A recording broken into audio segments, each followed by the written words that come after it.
Poor bastard. Couldn't run because of the weight of his load. Still, better a branded than one of us.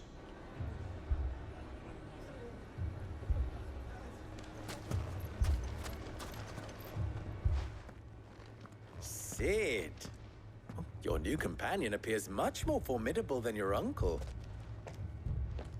Should I be worried? You haven't been introduced. Jill. Clive has told me much about you. All lies, I'm sure. Your Stolas said that Dalamil has a bandit problem. Indeed. Although, you're a little late.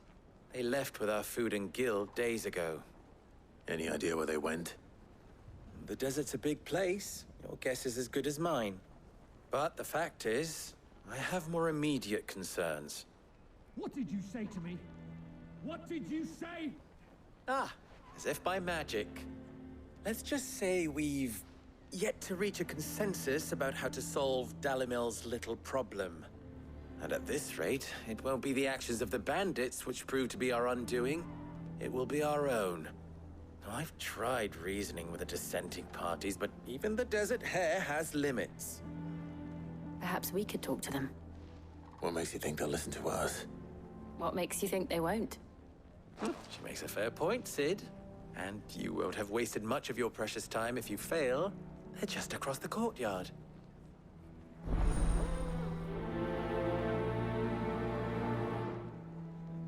Suppose we just follow the shouting.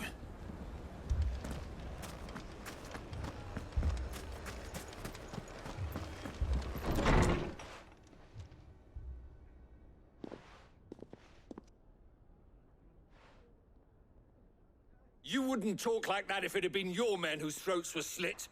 Blood for blood, it's the only way. We hire mercenaries and have them mount the bandits' heads on our walls as a lesson to the rest.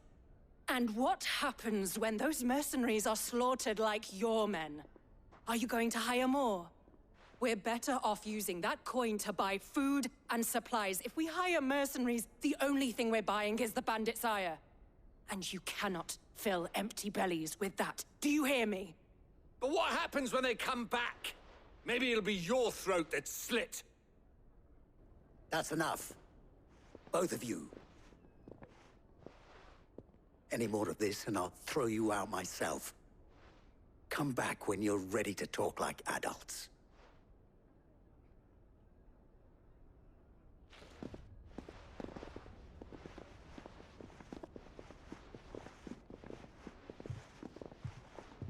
Victor. What's he doing here? Sid. And Lady Jill. What brings you here? I was about to ask you the same thing. Costness is in chaos, and the markets have all but ceased to operate. The Briar's Kiss here in Dalamil is the only place I can reliably obtain supplies. I was here to do just that when Master Lubor told me of his troubles. He thought I might be able to talk some sense into these fools. But if you're here, I suppose his patience must be waning. Who are those people? Those were the thorns in Lubor's side. And the reason this place might be headed the same way as Costness. It's these accursed skies. The darkness is enough to drive a man to madness. Or an entire city, for that matter. We're still working on the skies. But in the meantime, perhaps we can find a solution to Dalamil's problems. I hope so. For all our sakes.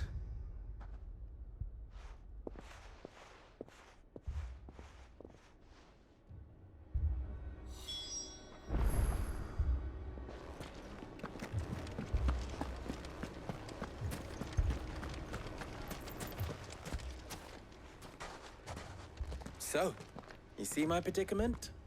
What I saw was a room full of people who were angry and afraid. And with good reason by the sound of it.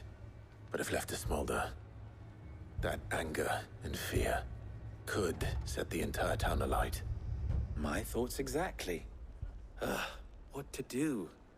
Both sides wish to protect their homes and livelihoods, if only they could agree on how. But as long as they are divided, we are vulnerable. And if there's one thing bandits like, it's an easy target. What would Sid the Outlaw suggest? Well, If it were my namesake, he'd let them choose for themselves and be on hand to pick up the pieces when it all went wrong. That sounds like a recipe for disaster. A recipe for disaster is precisely what it is. But perhaps that realization would be enough to make them question the ingredients. While it's plain neither Conrad nor Natalie will countenance the other's proposal, it may still be possible to make them doubt their own before presenting them with a third option. And that would be? To pool our resources and save the city ourselves. Why fight each other When all that fear and anger can be directed at the bandits. It appears we have a plan of action. Victor, pay Conrad a visit. See if you can't convince him of his folly. I'll speak with Natalie. As you wish. Your faces are not well known in this town. That may prove useful. Don't worry, Victor and I will do most of the talking. You need only play along. Play along. What he means to say is yes.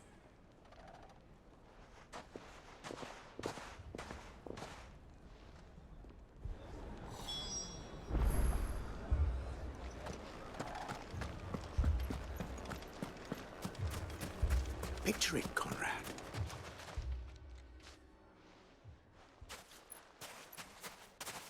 Ah, here she is. The Lady of the Spear herself.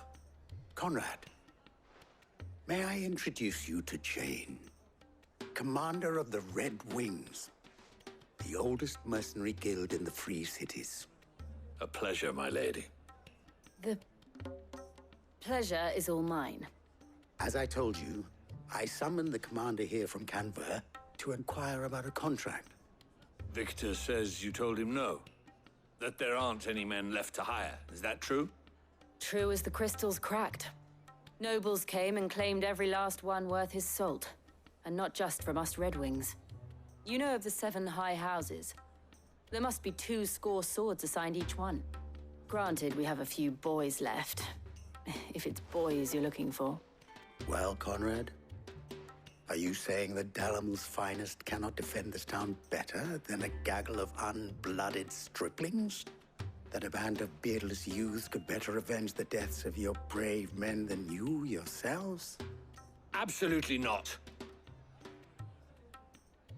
We'll show those bastards who they're dealing with.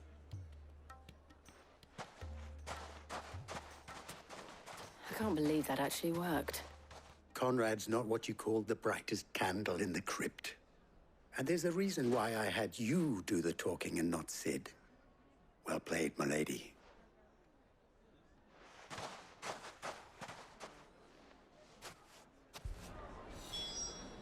Then let us band together and show these brutes that Dalimil is not to be trifled with.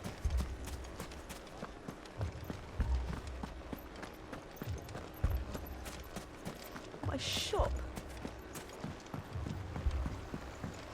If I had my pickaxe, I would... I mean, it may still be possible to buy something. Ah, here he is now. Natalie, allow me to introduce Lord Underhill of Randalar's prestigious League of Merchants. Lord Underhill. At your service. Underhill. I was just telling the good lady of our conversation, my lord, and how you were lamenting the state of the capital's stores. Lubor says that not only are the granaries almost empty, but that war and the Blight mean this season's harvest won't be enough to fill them for winter. Indeed, certainly that is the case. The nobles in the capital are buying up the city's stocks of barley and wine, driving the prices higher than most commoners can afford. It is only a matter of time before the peasants revolt. It is worse than I thought. If what Lord Underhill says is true, I fear we have little hope of supplementing our stores, meager though they regrettably are. And while I applaud your endeavors to dissuade our more bellicose citizens from seeking vengeance, I sense Conrad is not wrong in his assessment of the bandits' likely return. Which means that now, more than ever, we will need to secure what little we still have. Food, weapons, herbs, everything. If our humble town is to endure not only this hardship, but those that are certain to follow, we must stand united. All right. If it will help to protect my home, I'll do it. But you needn't have gone through this charade.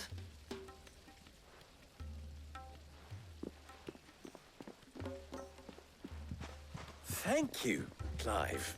Your performance was nothing if not workmanlike. She saw right through it. I didn't say it was good, merely that it produced the desired effect. Now, my scouts should be returning shortly. Meet me back at the Briar's Kiss, and we shall see what we face.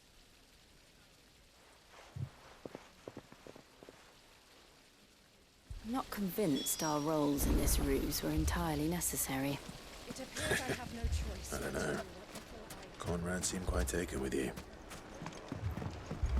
Mummy, I'm scared. Oh, I'm ruined. Good news, Sid. Both Conrad and Natalie have somewhat gracefully accepted their new roles. With time, they may even learn to. Time no longer appears to be the luxury it was before lunch. I take it your scouts found the bandits. Technically, it would be the bandits who found my scouts. It appears they march for Dalimil as we speak. All of them. You're not serious. They don't just want food, they want the whole damn town.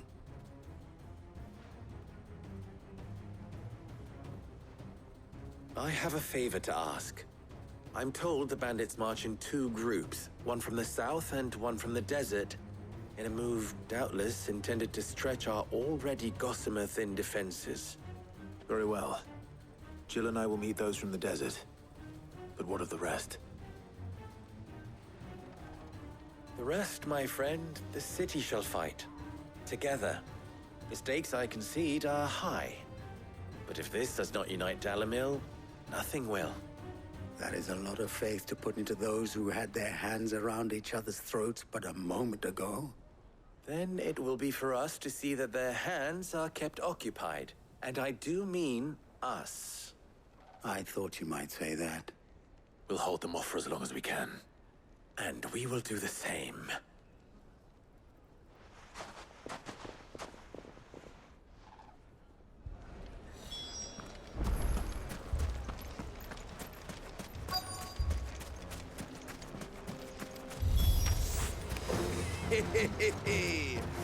The women folk have come to welcome us. I'll take that one. These orders.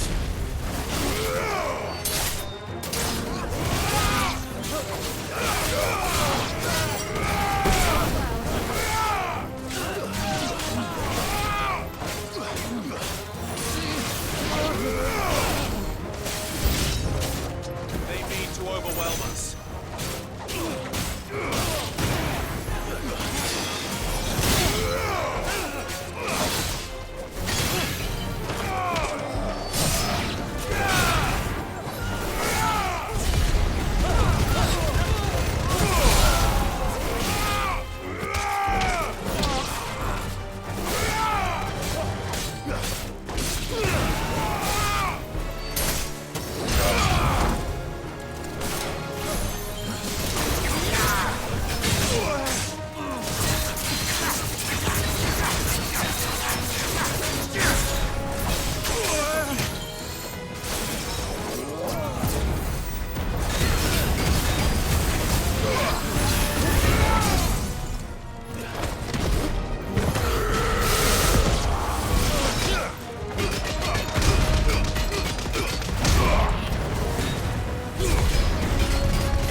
The townspeople.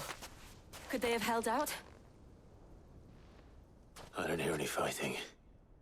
What do you think? That we should hurry.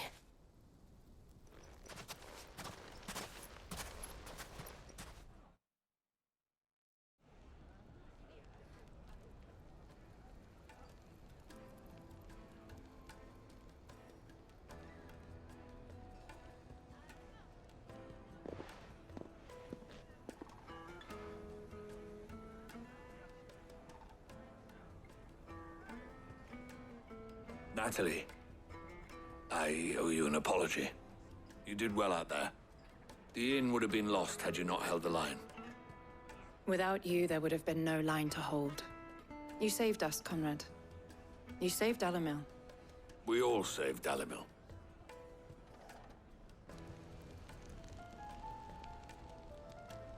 Conrad seems to have had a change of heart. I'd say they both have. I take it from your presence that our visitors from the desert won't be joining us either. Pity. The plan worked, Sid. Granted, it only took an army of bloodthirsty bandits at our gate. Calm now, Victor. Why quibble over the details? We are united, and that is all that matters. As for you, Sid, you fight considerably better than you act. I'll take that as a compliment.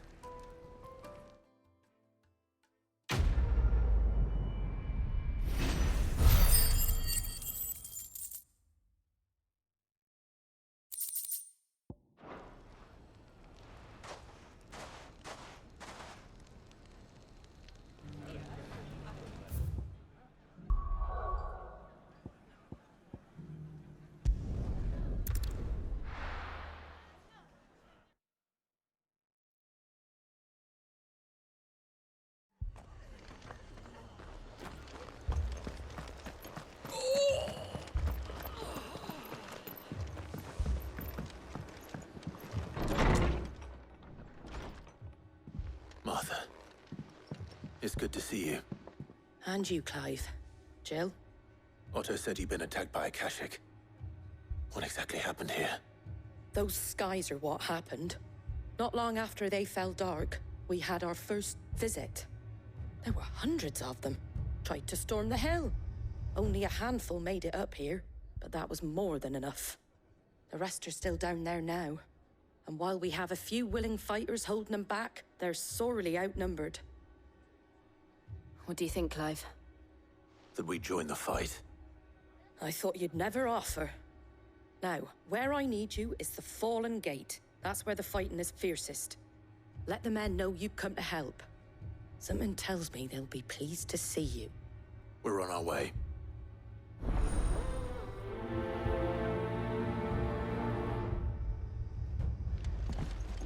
Do you think there are as many as Martha says?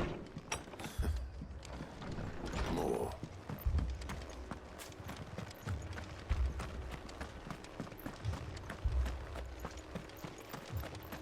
You don't think they've abandoned us, do you?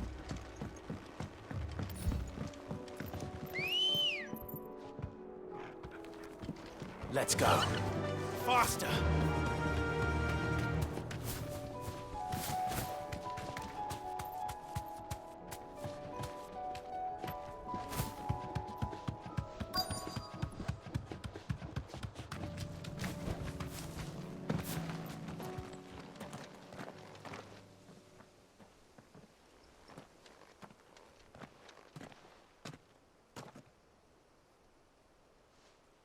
Clive, wounded.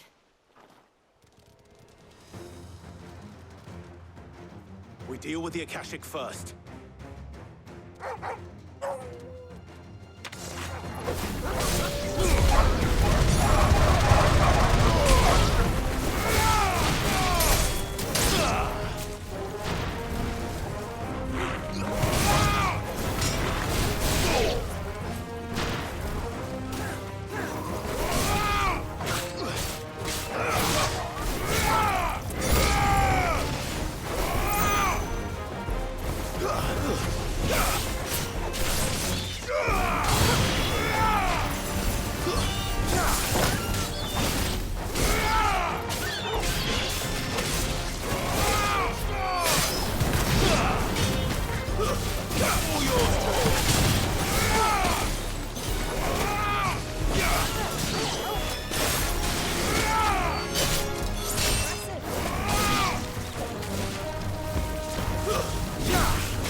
These men don't have the look of hired swords.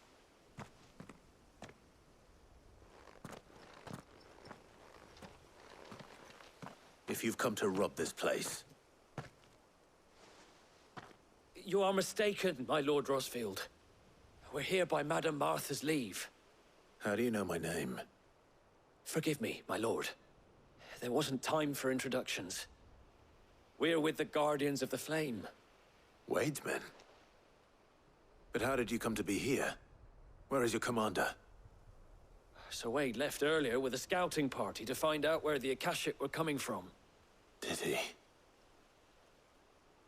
Take your wounded back to the inn. Martha will see you're looked after. We'll join you anon.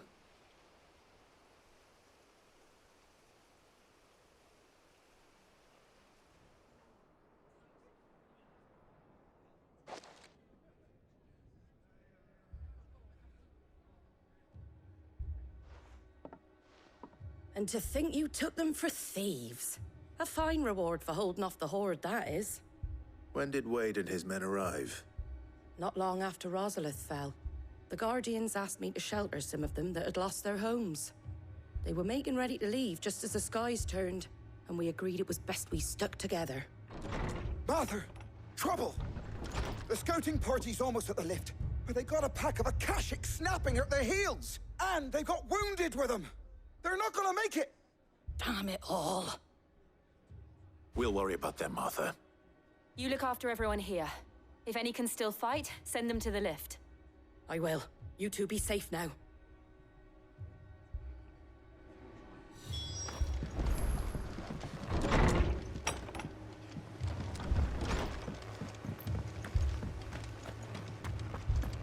My brothers. Mad dogs.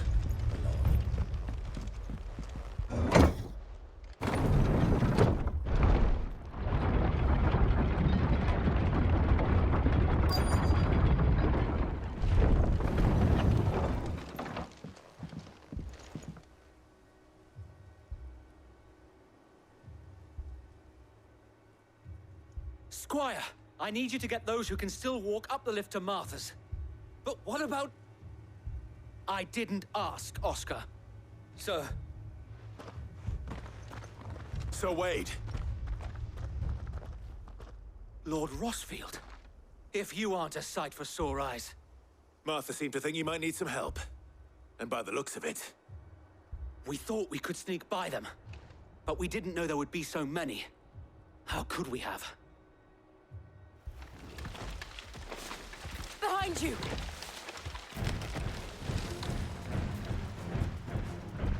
Damn it! We need to get the injured to safety.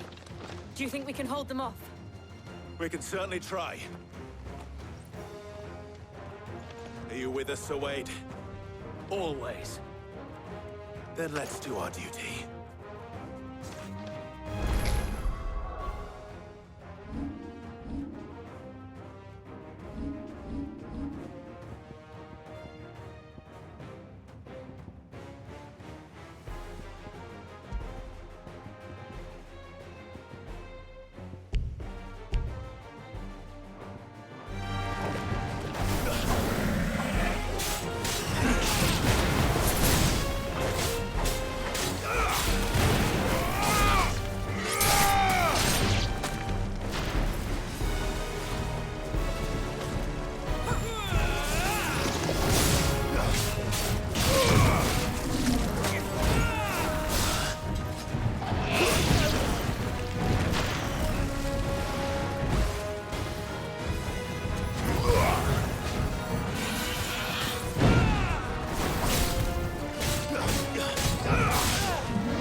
Is anyone hurt?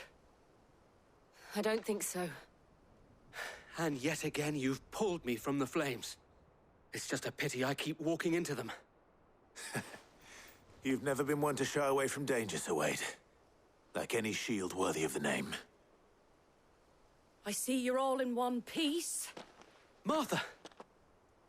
Is something wrong? The lookout saw smoke coming from down Eastpool way. Too thick to be a hearth. A second horde. Feel like finishing the job? Always. Jill and I will make for Eastpool. You'll need to move the injured without us. Don't you worry about them. The moment my men are safe, I'll follow. Good luck.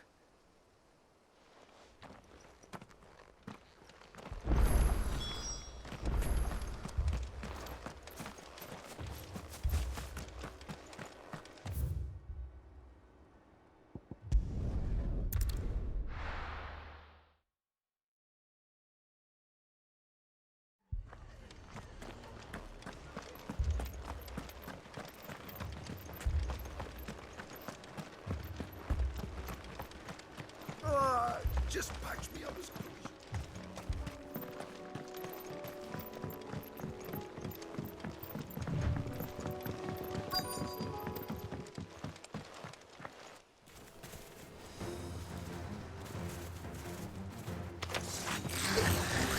They're headed for the rest. We have to slow them down.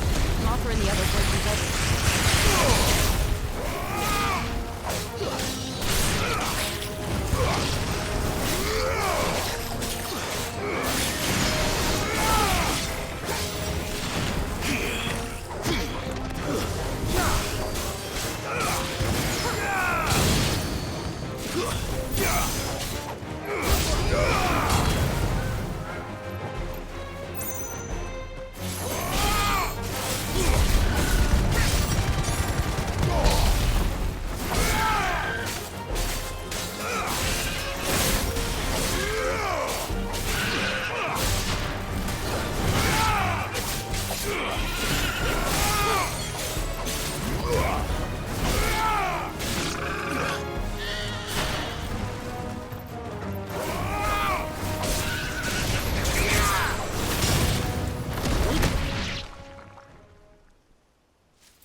Something's coming.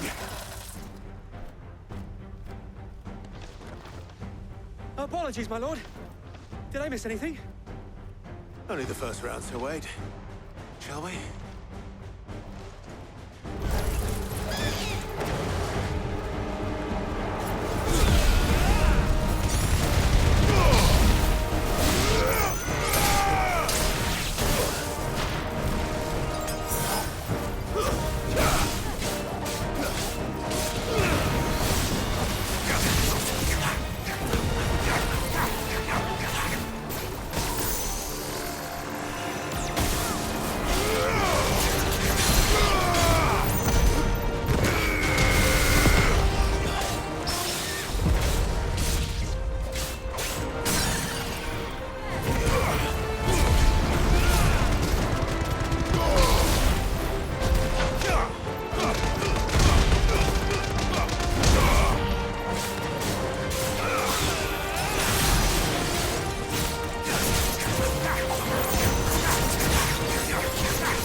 Do you see any more? No. I think that was the last of them. But it won't be long before the next lot arrive. Then we make for Martha's while we can.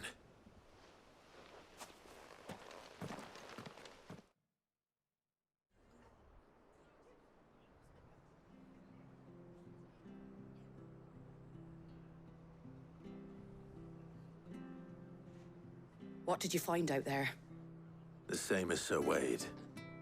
Scores of Akashic. Well, wherever they came from, they're gone now. Our lookouts say the lowlands are clear. Hopefully we'll have enough time to lick our wounds. How many of your men were injured?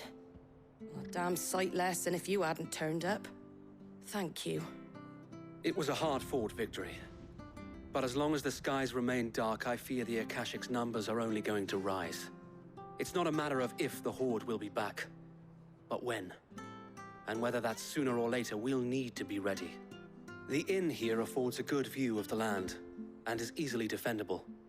I'd like to make this one of our outposts. What do you say, Martha? You'd have more men to guard the rest. Well, when you put it like that, of course they can stay.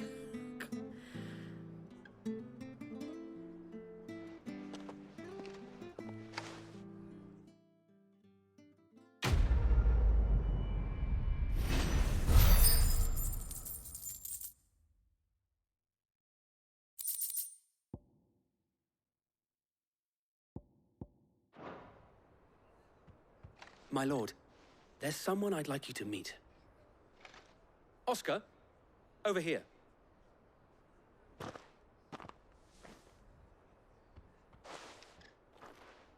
It is an honor to make your acquaintance, Lord Rossfield. I am Oscar. Oscar of House Murdoch. Murdoch?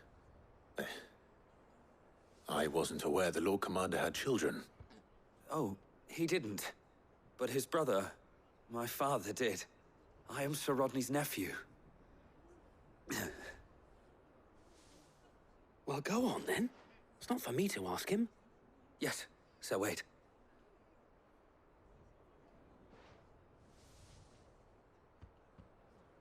If it please you, my Lord Marquis, might you take me as your squire? I would learn the duties of a shield from the finest. I'm sorry to disappoint you, Oscar, but I'm a shield no longer. Nor was I ever the finest. And spending time in the company of an outlaw hardly seems a fitting education for one aspiring to take his oaths. My Aunt Hannah once told me that a man is not defined by his title, but what he does in its name. You have accomplished much since taking on the mantle of Cid, winning no little honor in so doing. And I would sooner serve under an honorable outlaw than an unworthy shield. Not that Sir Wade and the other Guardians are... I mean to say that, they're... It's all right. We know what you mean. There is only so much the boy can learn from me, my lord. But a squire... Would that really be so bad? You were a squire once. And I'm certain Sir Rodney would approve.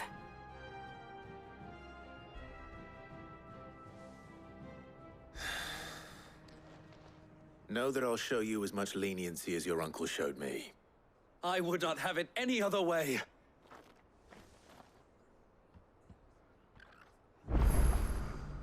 I will not let you down, Lord Rossfield. You or my uncle. We shall be staying here for the time being, and not just for the ale. I'll have one of my men escort Oscar to Benimir once he's said his farewells.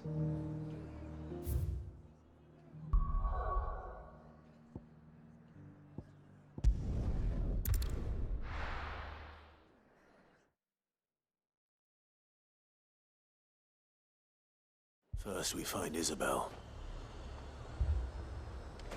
Heard a bloke saying he saw ghosts on the far side. I saw it with my own eyes.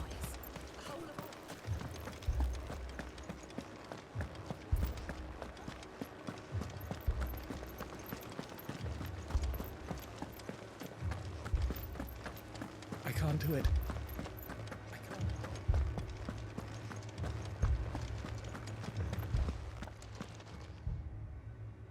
My lord, milady. We received the dame's message. There have been sightings of strange creatures, I understand. With the blue eyes.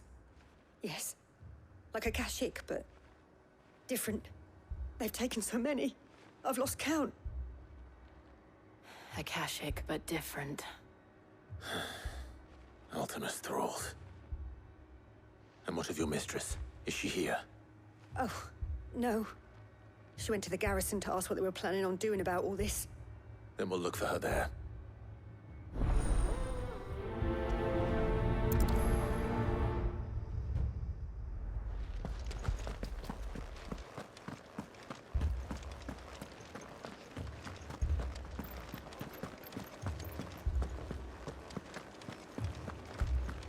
Four left for more on the captain's orders.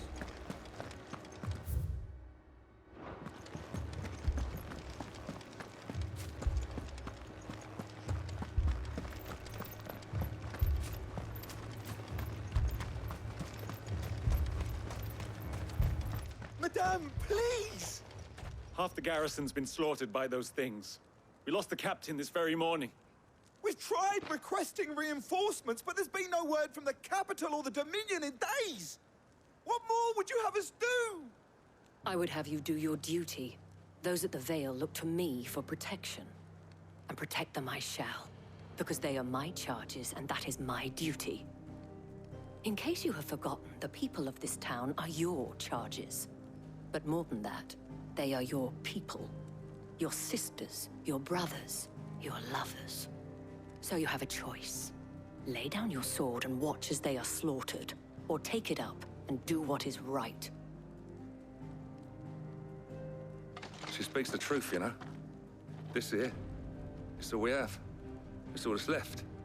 What we have left is our lives! Do you really want us to lose them as well? Not if we don't have to. Look, there's a cask under the captain's bunk. Let's talk about this over a drink, eh? I'm listening. I'll have a word with him.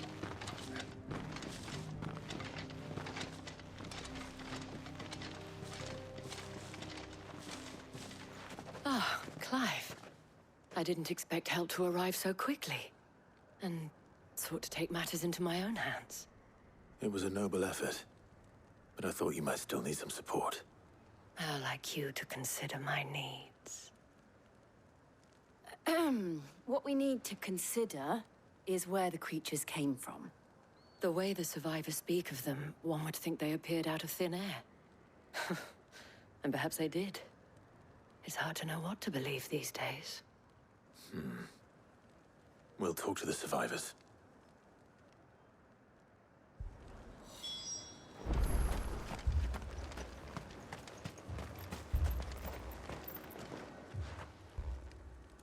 You're a pikeman, yes? What happened? I've got family in Moor. I heard the flood was spreading, so I went to see if they were all right. And a pack of them glowing things found me in the meadow. I ran for my life. I never did get to the village. Leave that to us. My family! Don't leave me, Paul. It's all right.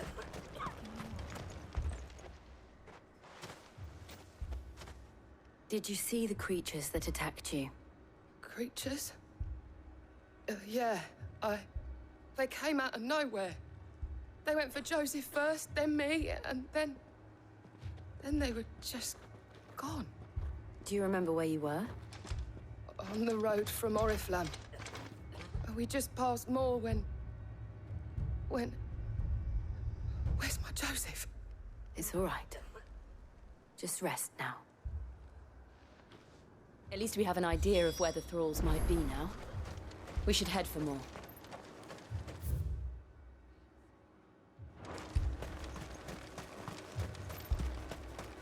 I assume you have a plan? I need to find out.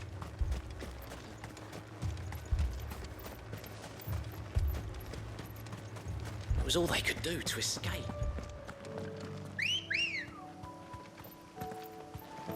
Good girl. Fly, Ambrosia.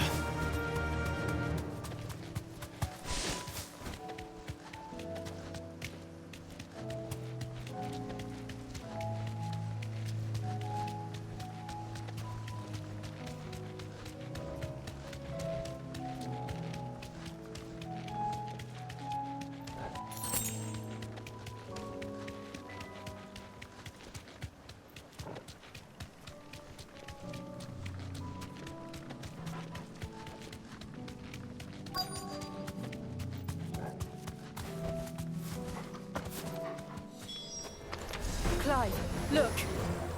I see them. With me!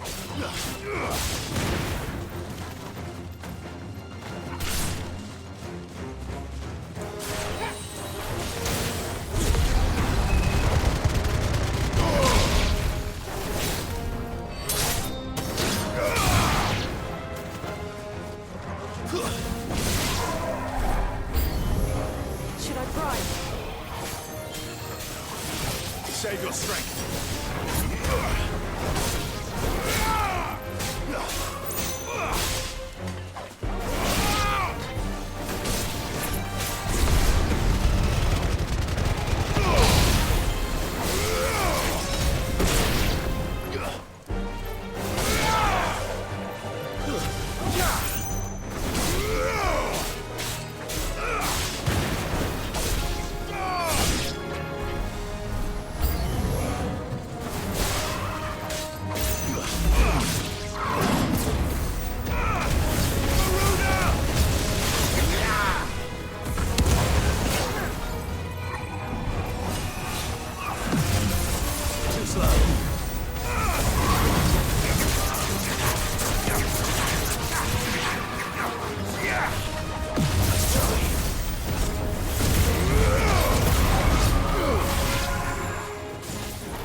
Do you think there are more?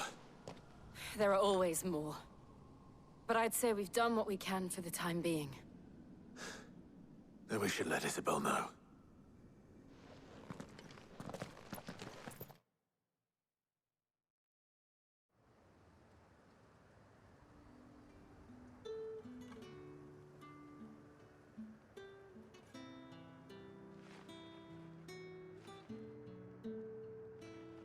You have the town's thanks.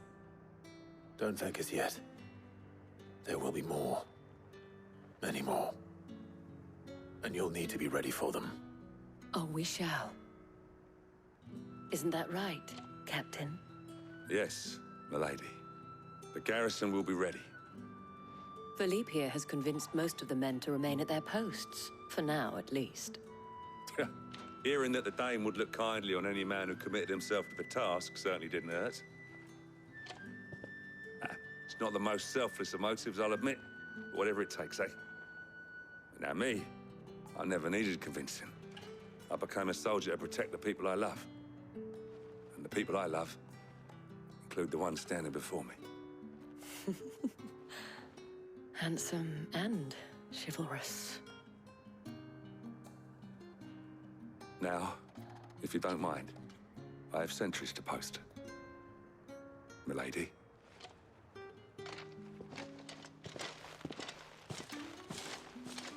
Lest you wonder, I'm not foolish enough to believe that this has solved all of my problems. But it has solved one, and that's one fewer than I had this morning. Thank you again, Clive.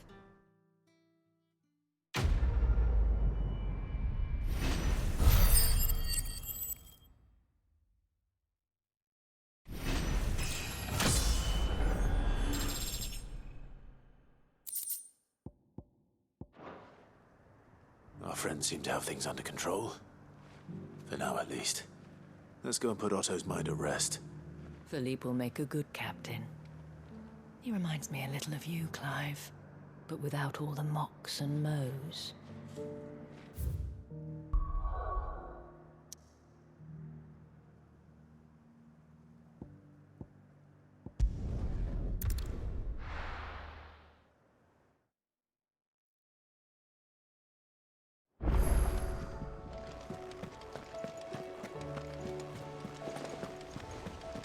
Did you see that? Tell me you saw that.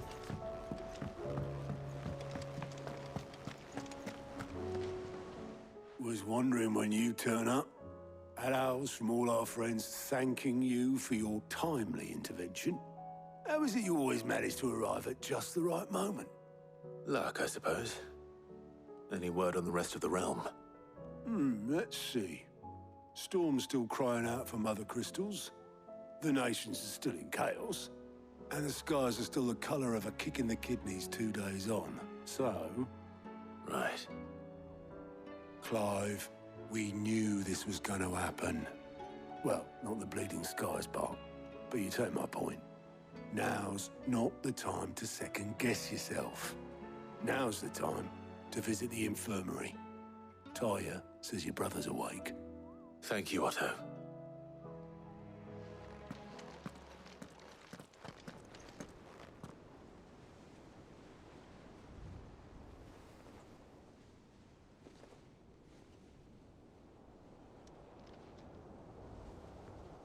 So it was not Sylvester, but Olivier who served as Ultima's puppet. And when Dion learned of this, he sought to slay the fiend.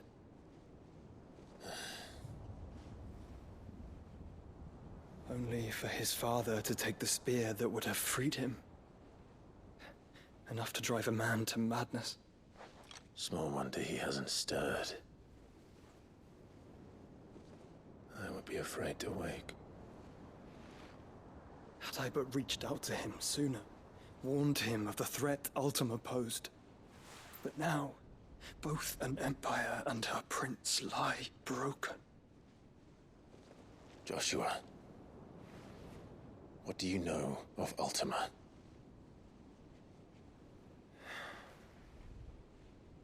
Very little, I'm afraid. Despite my best efforts. 18 years ago, as I lay buried beneath the rubble of Phoenix Gate, 'twas not death who came for me, but another. And it was while in my rescuer's care, I first heard of Ultima. I've been chasing his shadow ever since. Ultima is driven by some deep, dark purpose, and for whatever reason, it would seem you are crucial to his designs.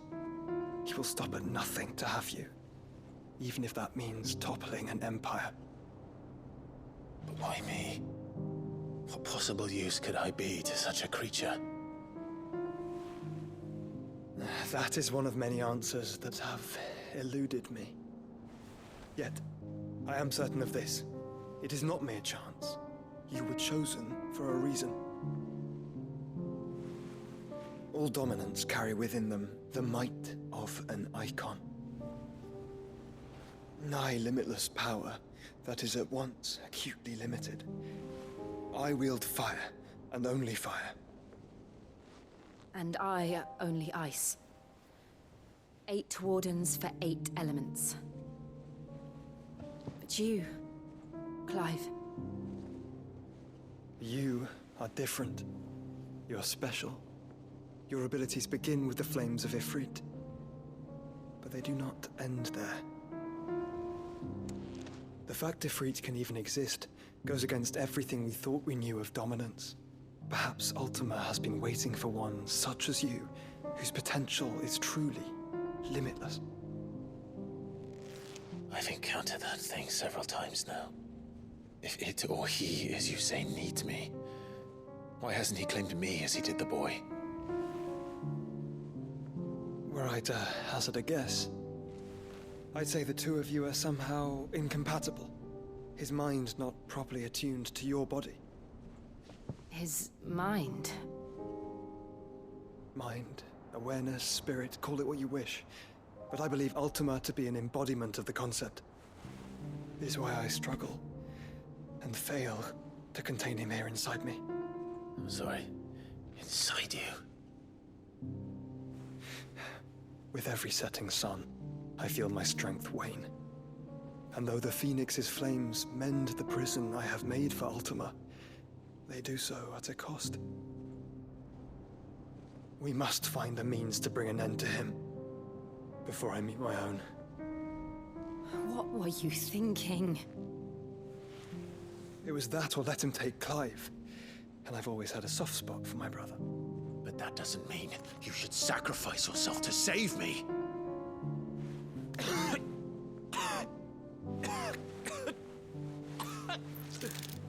Joshua.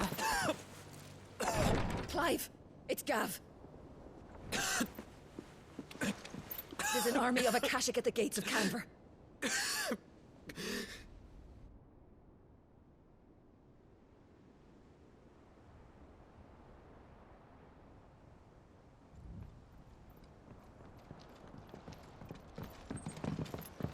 Well, what's the short of it?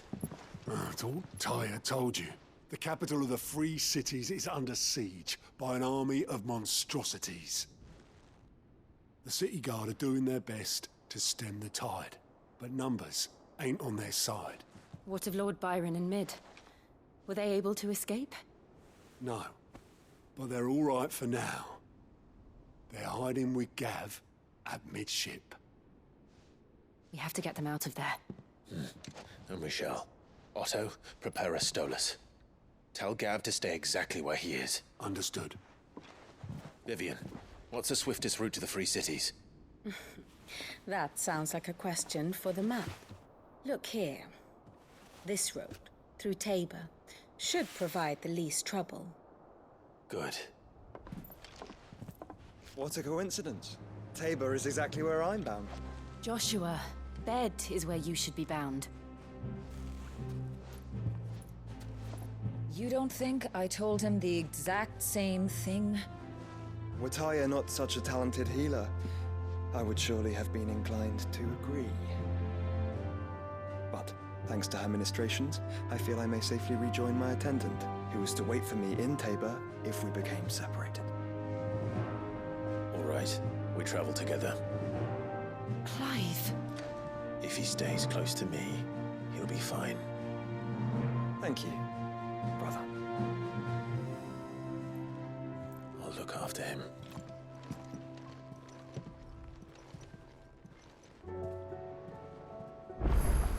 My attendant was with me in the Dominion before I primed. She would have watched the battle unfold and witnessed its outcome. I trust you'll be waiting for me in Tabor, where I can finally introduce you. Tyre's right. Your brother is in no condition to travel. That's all I'll say on the matter. It's Mid, Gav, and your uncle we should be thinking about now.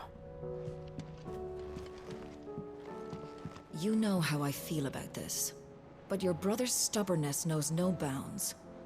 I'm starting to think it runs in the family.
It's like a dream.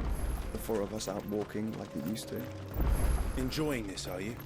Gav and the others could be in danger as we speak. You're right. I'm sorry. Yote is a fine scout.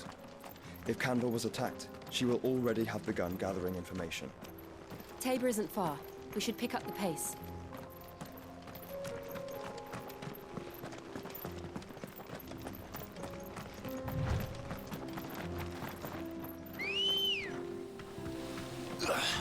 Come on. We can use the ruins to cross the ravine. Assuming they will allow it, the Echoes have a will of their own.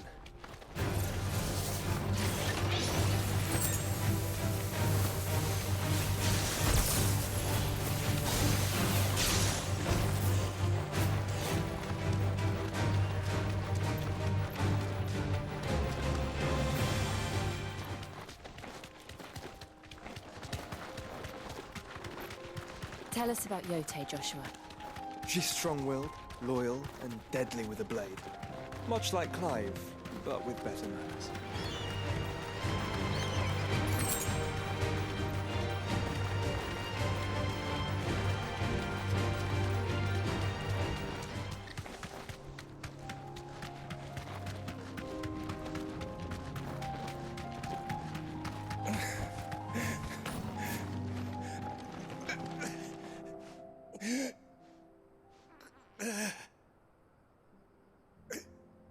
You're injured. What happened here? Where are your comrades? The ether flood up ahead. It swallowed our camp while we slept. My own men did this. Turned every last one of them. There's a village not far from here. Tabor. The people were kind to us. It's only a matter of time before they won't stand a chance. We can't let those monsters reach the...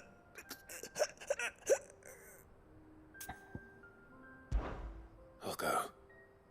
You catch your breath. Thank you. Our encampment is up ahead. Just off the track.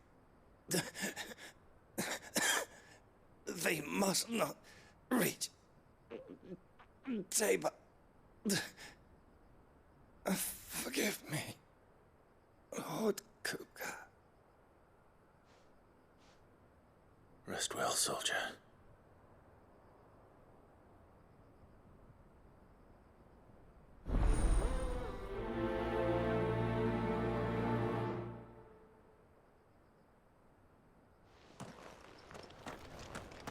You said the encampment was close. Let's hope the Akashic are still there. Another ether flood. They're everywhere now. We can't go round it. Then we'll just have to be careful. Good. Got here in time.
Someone there! Please, I can't move my leg! That doesn't sound like an Akashic.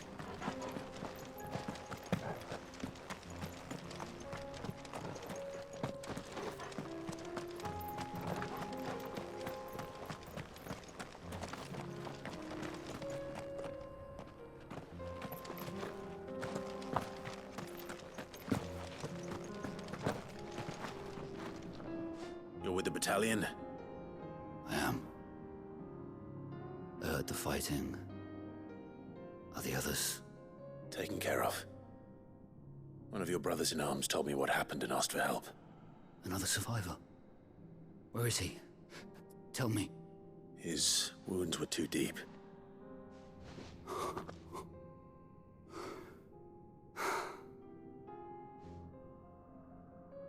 He was right to send you. Those things you slew are no longer my brothers. Tabor is safe thanks to you. Here, you've earned it.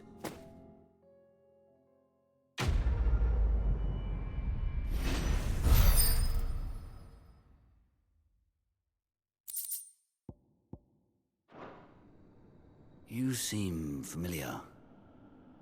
Have we met? You must have me confused with someone else.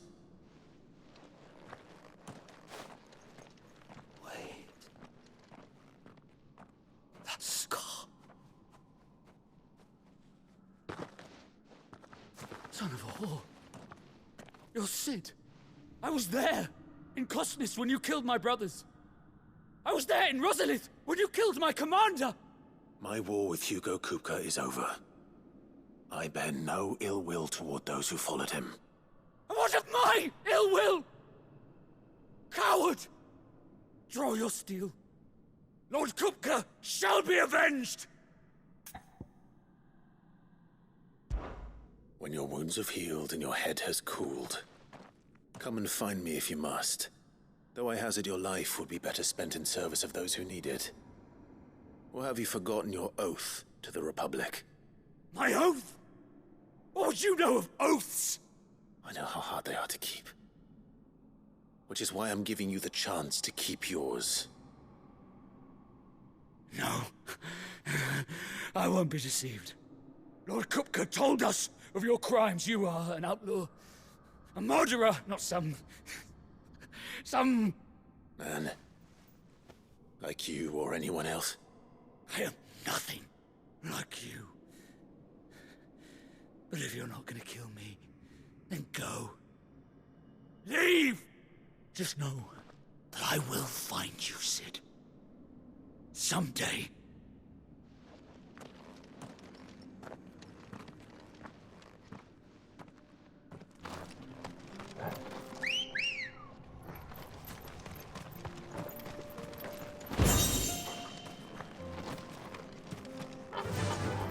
Faster!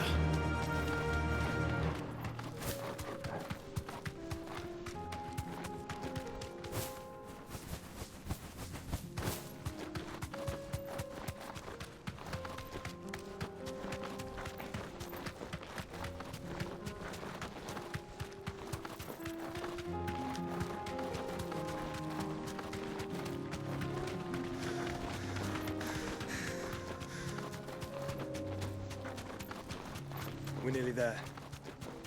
Have you been to Tabor before? There are a few places I haven't. That'll do, girl.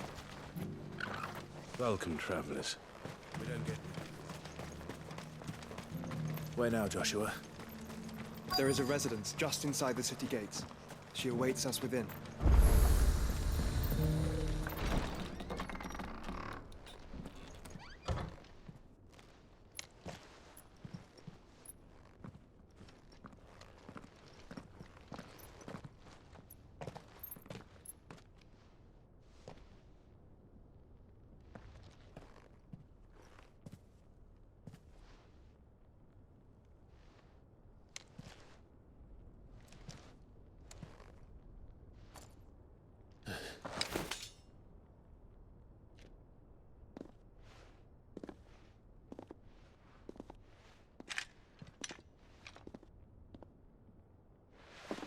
My Lord Marquis, it is an honor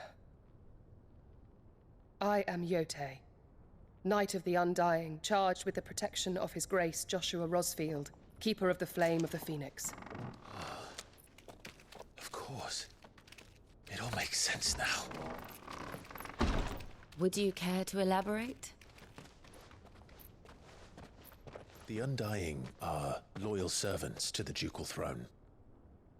Or more specifically, to its heir. They have served our family for generations, albeit from the shadows. Since their inception, they have been tasked with the preservation and enactment of the rites of ancestral communion. After the events at Phoenix Gate, it was the Undying who delivered me to safety. And since the day I left Rosaria, Yote has been my constant companion and protector. Without her sword, I would not have survived my journey across the realm. Rise, Lady Yote.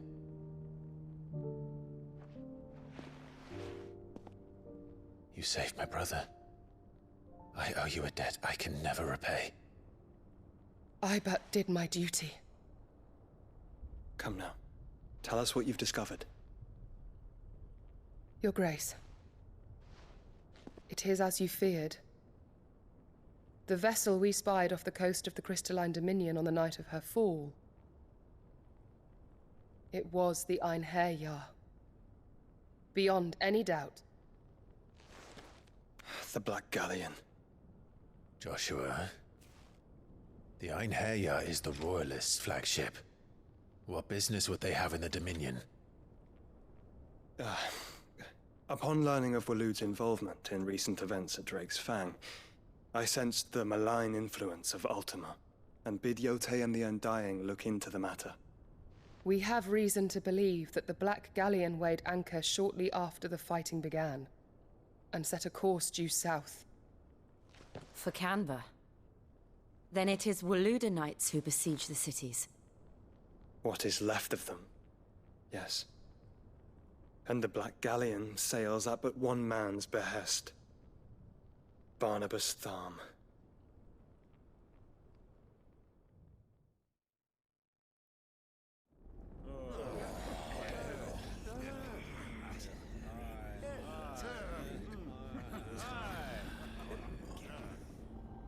But are we truly safe here in the Agora? The city guard have been paid, if that's what you're implying. All the more reason for them to run. Well, you are free to leave, Lord Minister. Markets abandoned, warehouses aflame, blackened hulls choking every port in the capital. Canva is ruined. The realm teeters on the brink of chaos, and all you can think about is commerce! Forgive us. We were not aware Dhalmekia now subsisted on charity. How dare you!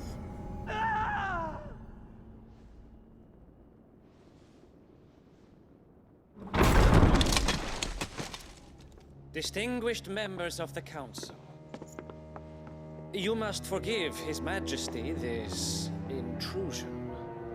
What is the meaning of this? A trifle crowded, but I fear it will have to serve, my liege. Very well. My colleagues, do you not see? The King! He has come to save us from the Akashic!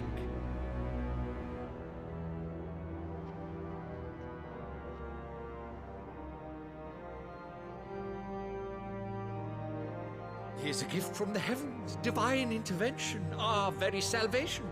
And of course, if it is compensation he requires, we would be most willing to negotiate a fair price for services rendered. Fools. Your ignorance unbecomes you. Your Majesty, correct me if I'm wrong, but I would swear that the fiends washing the cobbles of Canva with the blood of her citizens wear the colors of Waloed. Ha! So you do not deny it. Guards, fetter them, and see our guests to the dungeons!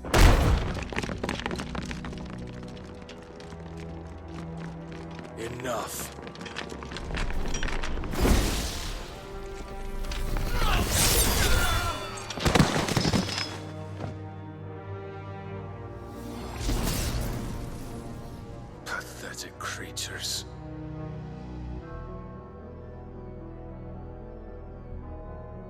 that you should imagine yourselves worthy of salvation. The girl is still here, somewhere in the city, her consciousness fair dripping with her late father's hubris. A consciousness to which Mythos is inextricably bound and inexorably drawn. See that he is made welcome. Yes, Your Majesty. Come, Mythos. Surely the prince's light cannot have sated you.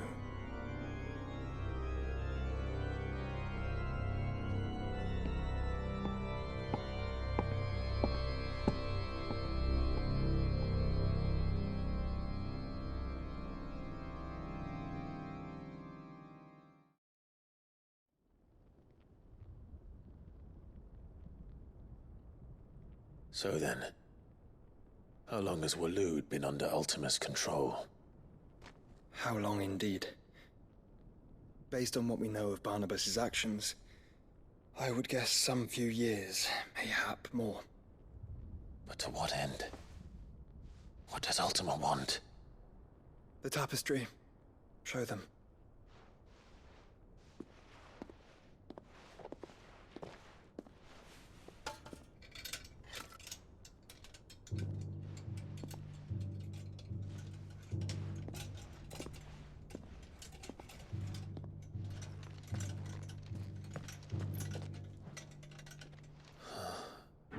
By the flames.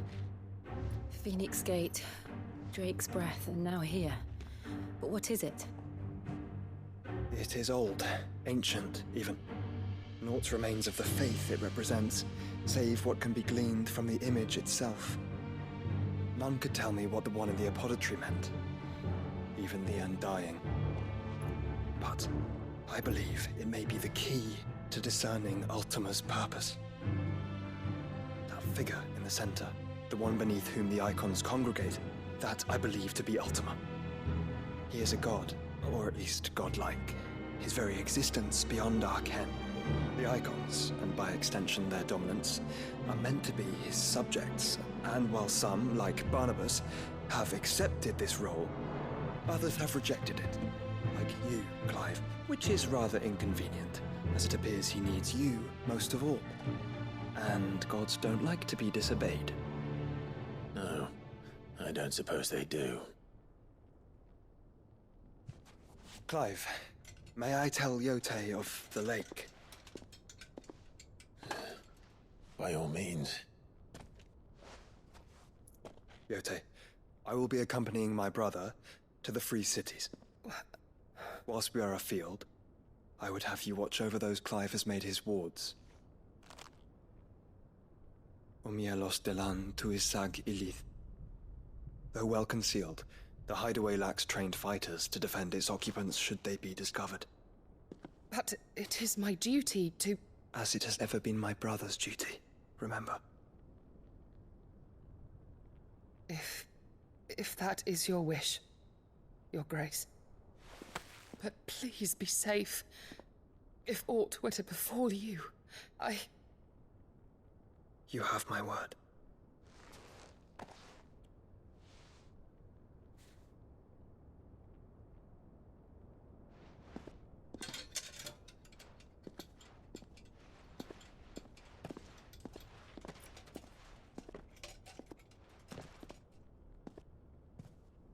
Farewell, my lord, my lady. We are in your debt, Yote.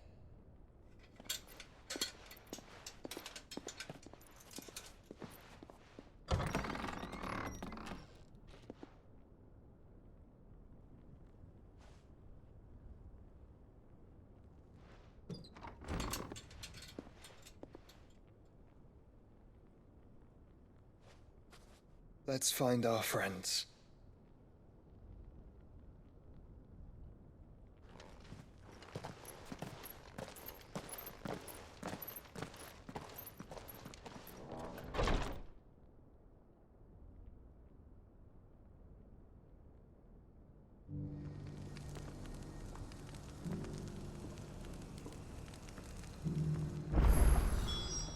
think she cares for you very deeply. And I her, which is why I had to let her go.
Opportunity beckons. Who among you is bold?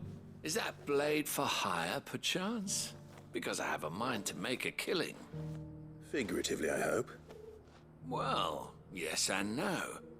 A passing caravan carried with it a rumor most fortuitous for one in my trade, that an elder Dread Evis had been sighted in the fields of Carava. Dread Evis are aggressive beasts. Compelled as they are to acts of violence, few survive to maturity, but those that do develop a hide of phenomenal value. A hide you want to sell? Eventually, yes. Though I would have it tanned first that it might be crafted into marvels the likes of which the world has never seen. Dread Evis skin is a rare thing indeed. But the worked hide of a well-aged beast, now that would fetch such coin that Gilbert himself might weep with envy. Bring me that beast's skin, and I will share with you the bounty of our combined labors. All right. I'll hunt your Evis. Of course you will. When one lives in such troubled times, it is a fool who lets opportunity slip his grasp. Leave Tabor through the east gate, but take the path that branches west. Once you reach the checkpoint at Tovany, you are a mere stone's throw from the fields of Carava. I eagerly await your safe, and above all, triumphant return.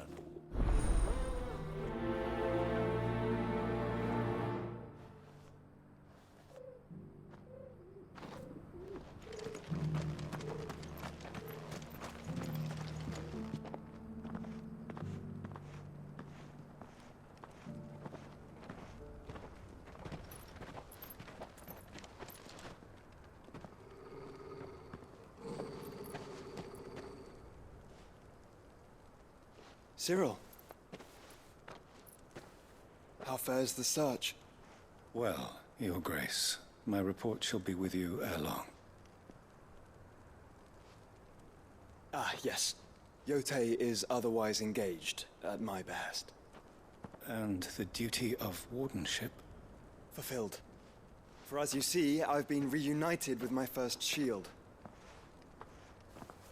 I am Cyril, Knight of the Undying and bearer of the Burning Quill, charged with chronicling the mortal deeds of His Grace, Joshua Rosfield, Keeper of the Flame of the Phoenix and rightful Archduke of Rosaria. I entrusted Cyril here with overseeing the investigation into Ultima's origins. Findings from his brothers and sisters afield are delivered here to be collated and catalogued. Just how many Undying are there? Not nearly enough, milady. Yet we are glad to give our all in service to the Phoenix. Such is, and has ever been, our creed. I see. You have your associates, I have mine. But you may now think of them as ours. That won't be a problem, will it? The Phoenix is our sun, and we but the shadows that quicken in his radiance. It is from the darkness that we serve. Both him and now you.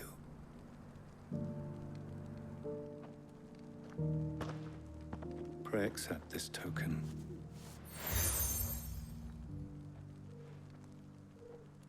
For as long as you bear it, members of our order will reveal themselves unto you. If there is nothing further. No. You are dismissed. Your Grace.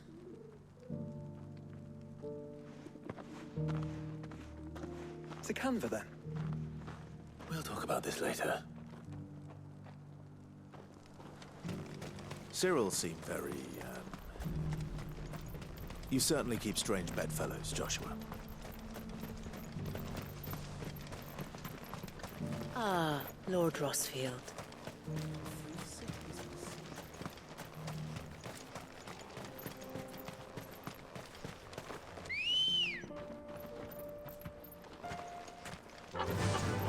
Fly, Ambrosia.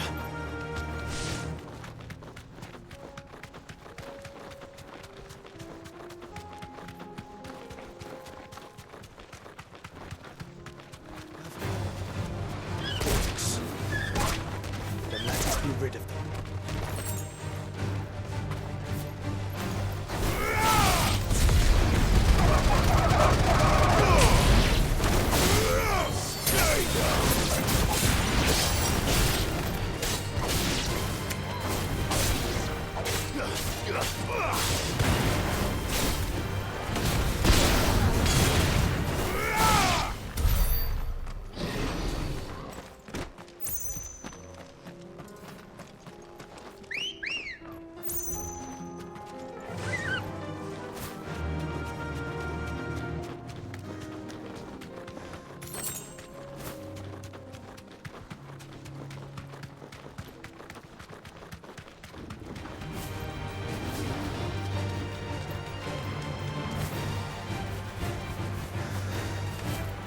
Clive.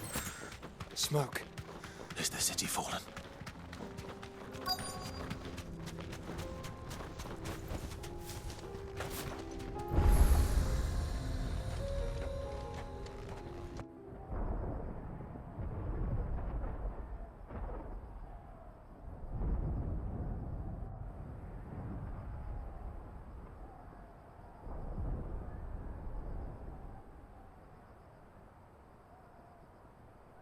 The free men are still holding their own, then.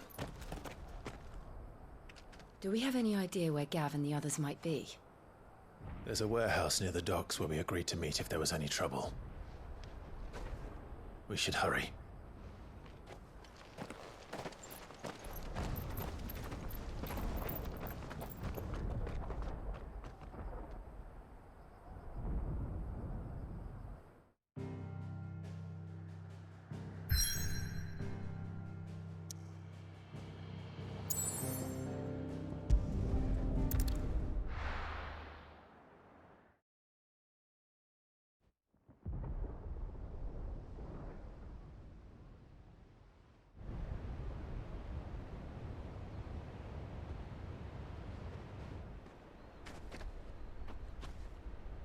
Sounds like thunder.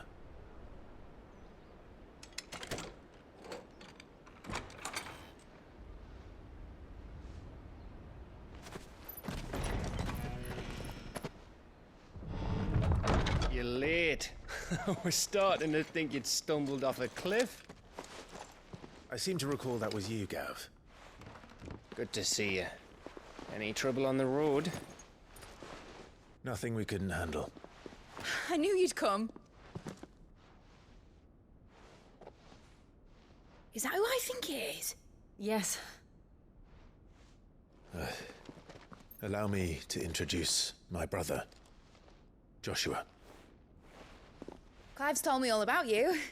Or even listening most of the time. Name's Midadol, but everyone calls me Mid. My lady. Hey?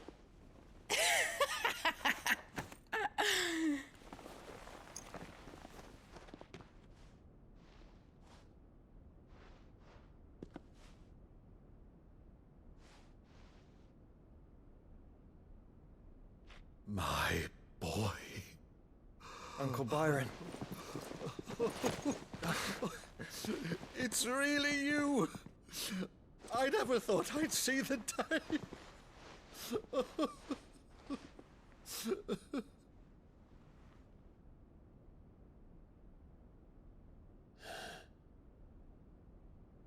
So these Akashic are being controlled? That's what it looked like. Empty eyes, eerie blue glow. No doubt they were turned, but silent as monks, every last one of them. Your man here speaks true, Clive. We saw more than a few in the city. They moved in ranks with a purpose, and not of their own. Ultima's doing. Perhaps. What of the city? The people? Dead, mostly. Mostly, but not all. A handful managed to lock themselves in their villas before the Horde arrived. Some in the Merchants' District to the west, and a few others on the far bank. If the Akashic stumble across either hiding place, a few bolted doors won't hold them for long. We need to find them. And quickly. What do you propose? We split into two parties. I will make for the Merchants' District, while you look to those across the river. Mind keeping an eye on my brother? Not at all. We find the villa and try the servants' entrance. Understood. And what of us? Mid, is she fit to sail? The ship, the Mithril engine could probably do with a few more tweaks. Then you better work fast. Even if we do reach the survivors in time, they'll never make it to the hideaway on foot. You leave that to me. See that Mid doesn't get herself into trouble, would you? Think I can manage that? I'll keep him safe. Looks like you stuck with me, Byron. That's Lord Rossfield, you little gutter snipe!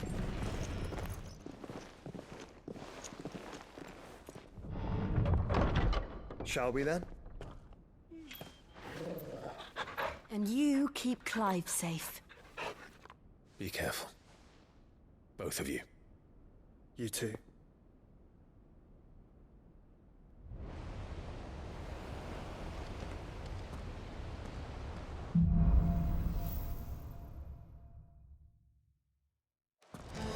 All right, Torgal. Let's find those survivors.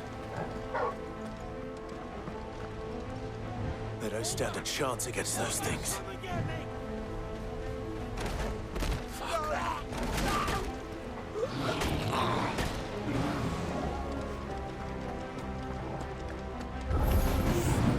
They've been routed.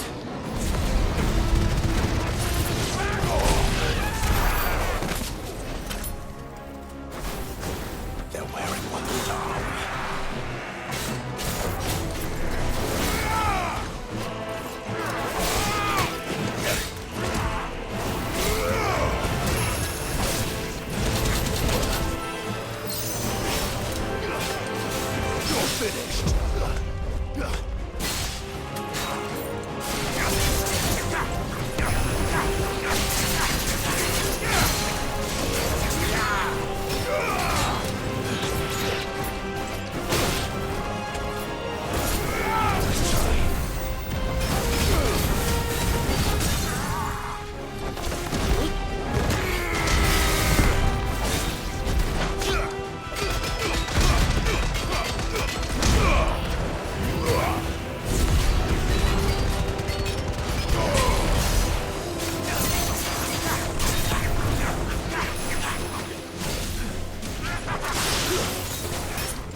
leaders gather, there may still be survivors inside.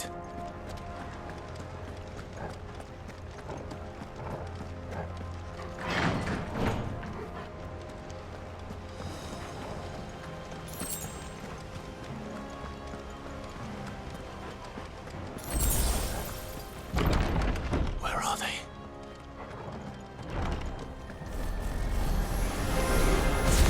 These creatures. Sometimes creatures step this far. What the hell is going on here?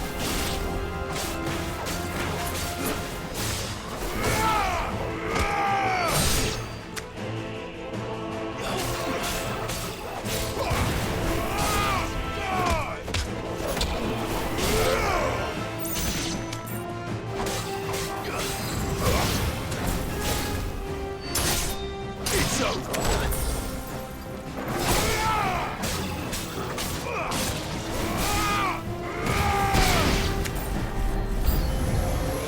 Where is your master? What does he want?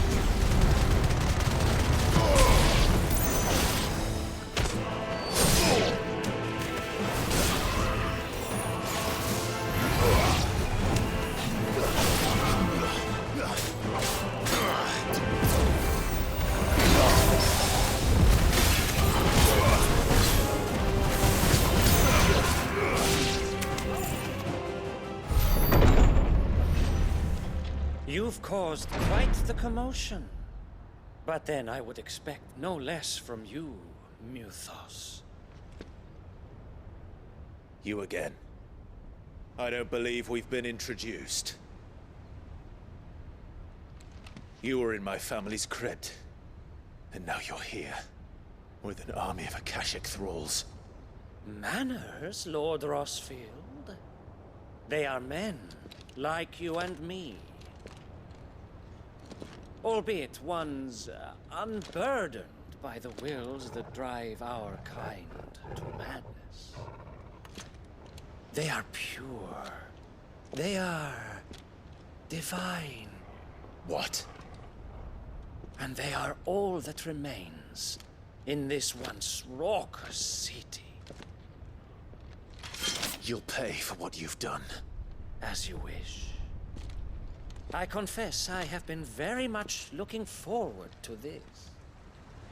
Pardon me this indulgence, Your Majesty. The vessel shall not be spoiled.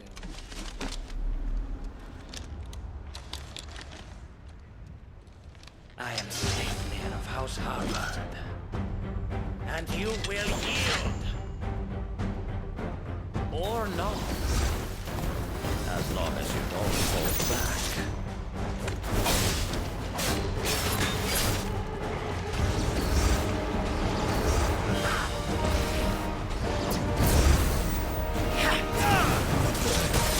Nice try.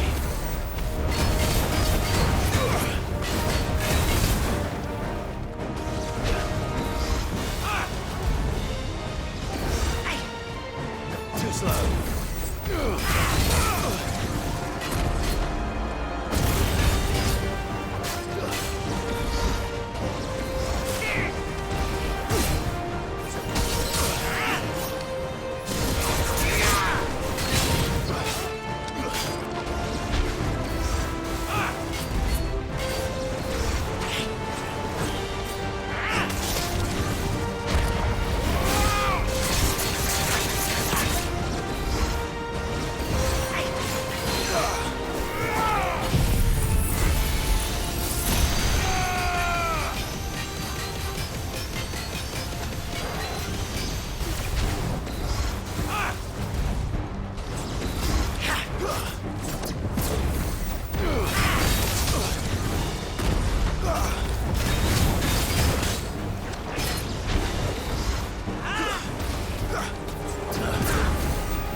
trick.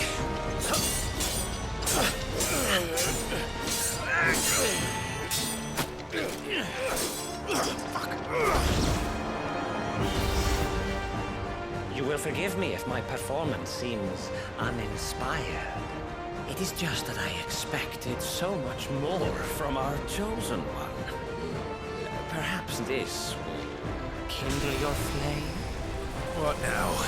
A gift from my liege lord's armory. Gungnir. Watch closely, Nilfos.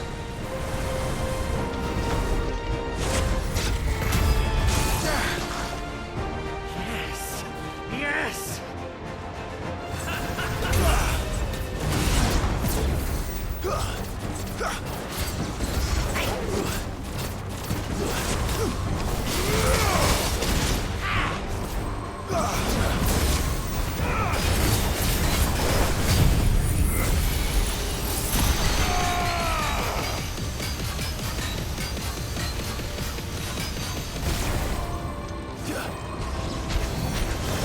Be still, my beating heart!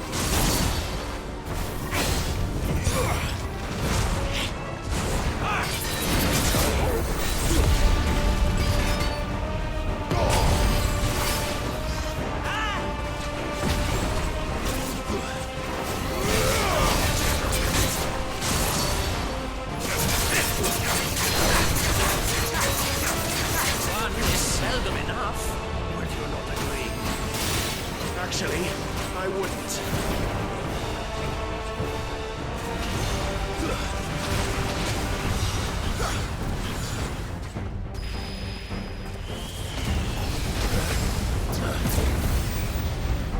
Come on!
slow.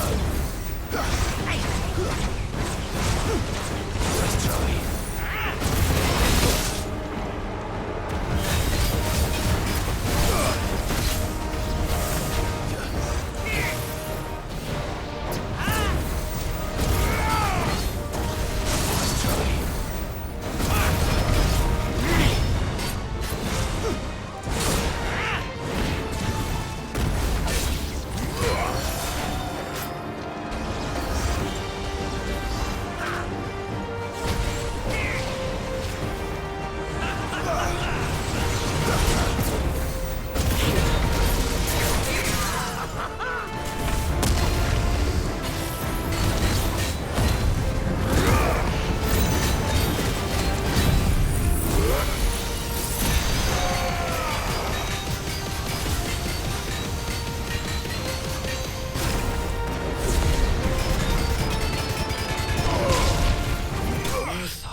vessel is strong. My liege.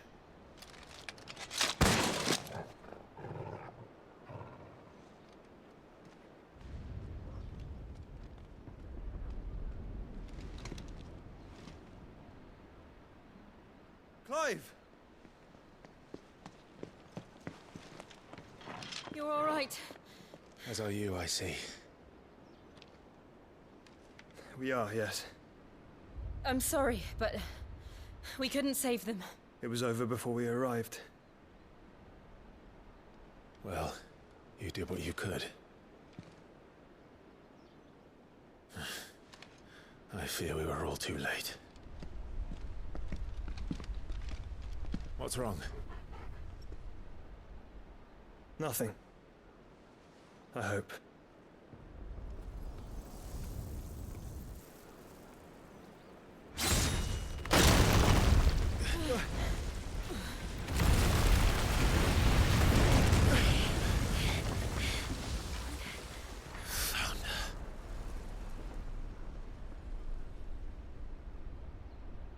Leaving so soon, Mythos?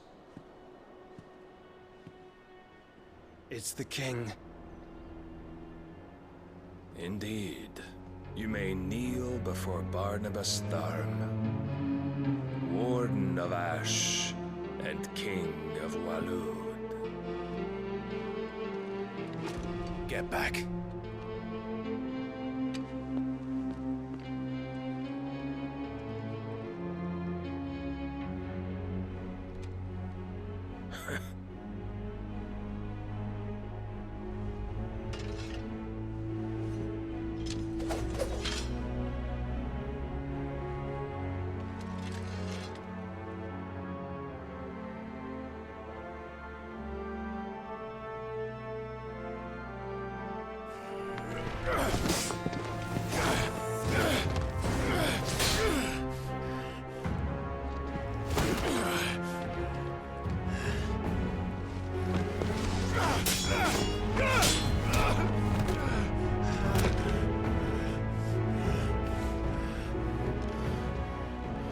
Wild and impetuous.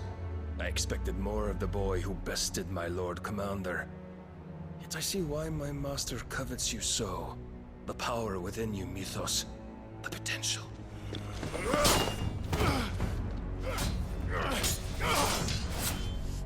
Stop calling me Mythos. But Mythos is everything. The cornerstone of all creation. The Lord's vessel. Your purpose. My purpose? To surrender my mind and body to that thing.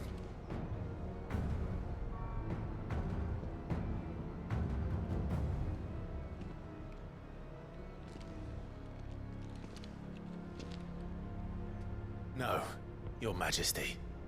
My purpose is my own. I made a promise to my friends, to my people. And nothing is going to stand in my way.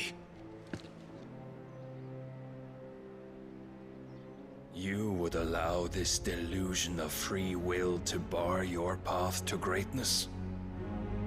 Truly, your volition is a cancer. One that must be excised.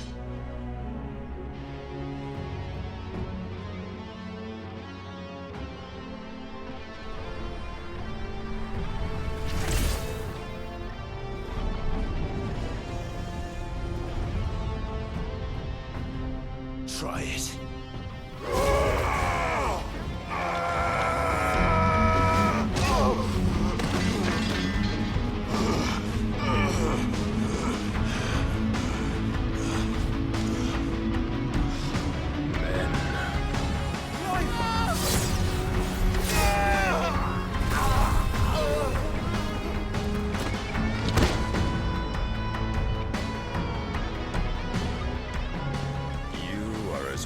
As all the rest. Joshua!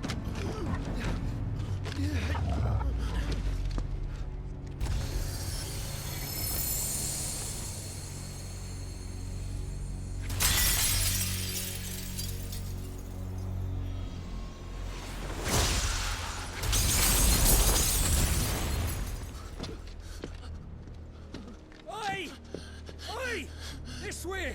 Hurry!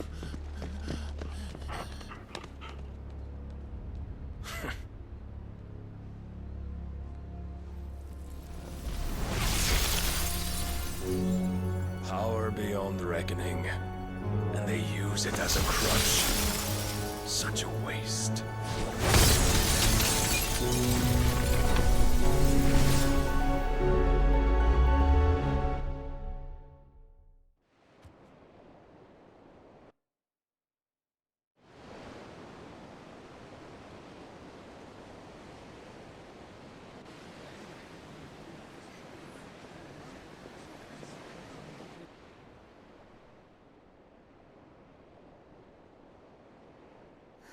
Will he be all right? The phoenix can mend flesh, but the spirit must recover on its own. I'm afraid the rest is up to him. This place is remarkable. Outfitting it must have been no small feat. But why go to such trouble? That beauty's belly's filled with wonders the world ain't ready for. If the guilds caught wind of what we were up to, they'd all want a piece. All right? And how is he? Do not blame yourself. He was barely breathing when you brought him here. We would have lost him if it were not for you. No. Barnabas may have severed nigh every sinew in my brother's body. But he made certain the wounds were not fatal. Nigh every sinew? Allow me, your lordship. Don't know what I was thinking, putting you to the trouble like that. 'Tis no trouble carrying comestibles to my ailing nephew. I know, but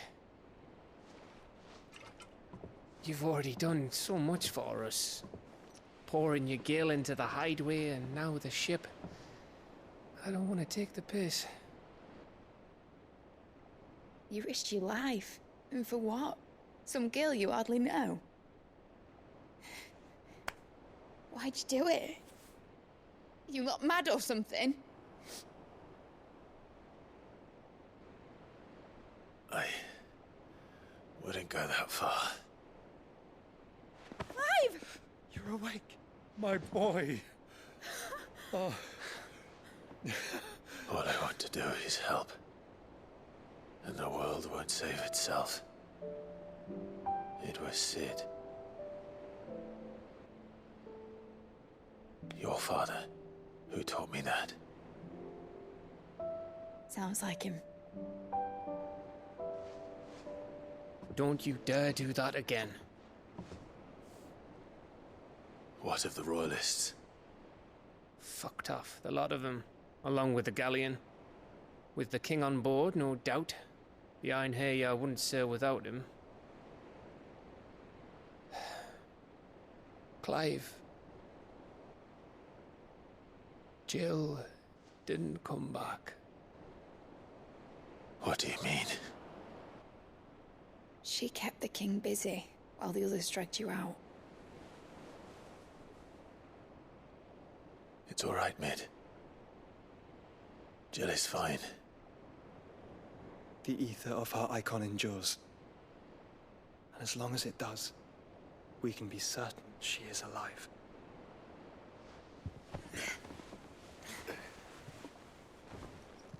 We must pursue the Black Galleon. Jill will be with the king, I'm sure of it. Well, good luck catching him, because my ship's going nowhere. It's the Mithril engine. She's got a kick like a wild chocobo and a mind to tear the hull in half. But do you have an idea? Well, of course I do. My dad'll have seen this coming a league off. If I had his old writings... If you had his old writings, you'd be sitting under a fuckload of rubble. The ones Otto didn't save anyway. I suppose he might still have a few pages in his stores. We'll have to hope it's enough. Do what you can to ready the ship. I'll speak with Otto. In your condition, you really are mad. Perhaps. But the world really won't save itself.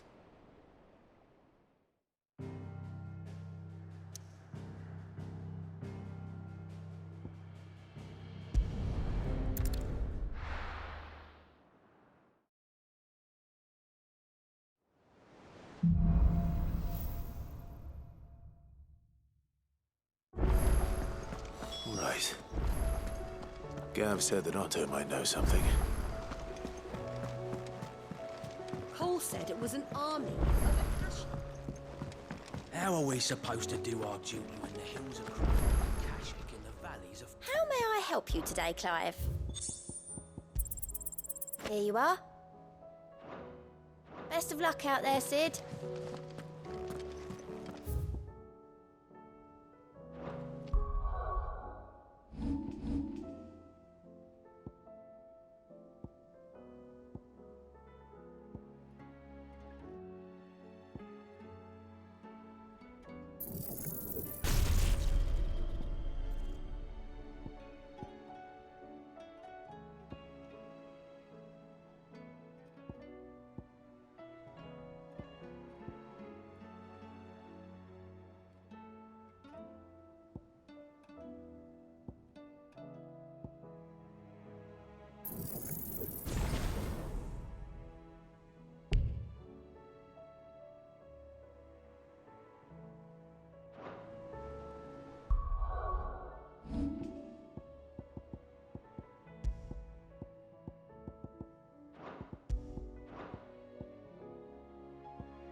Clive?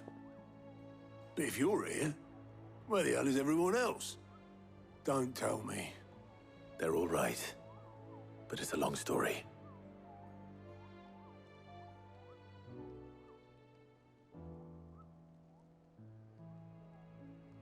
You lot don't do things by halves, do you?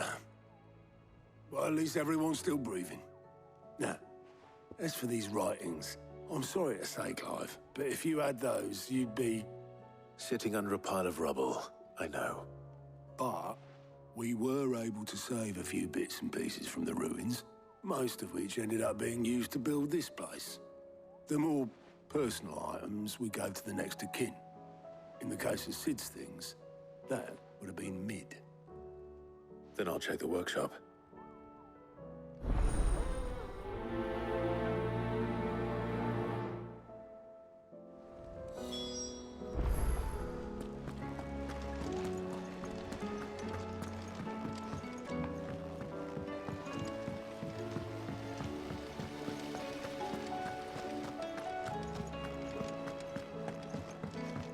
If Amber and the Lazarus are gone, do you think Lid's ship will ever sail?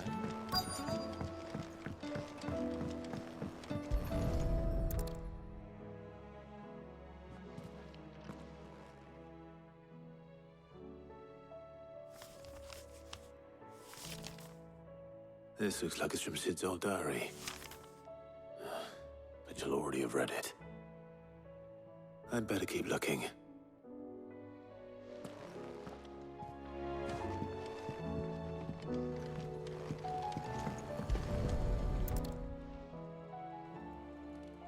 What do we have here? Oh. Sid's pipes. Something tells me Mid won't be needing these.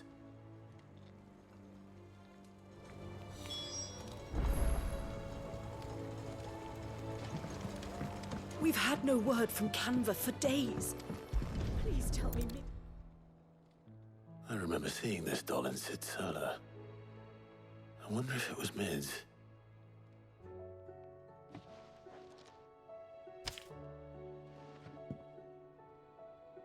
Huh. What's this tucked inside it?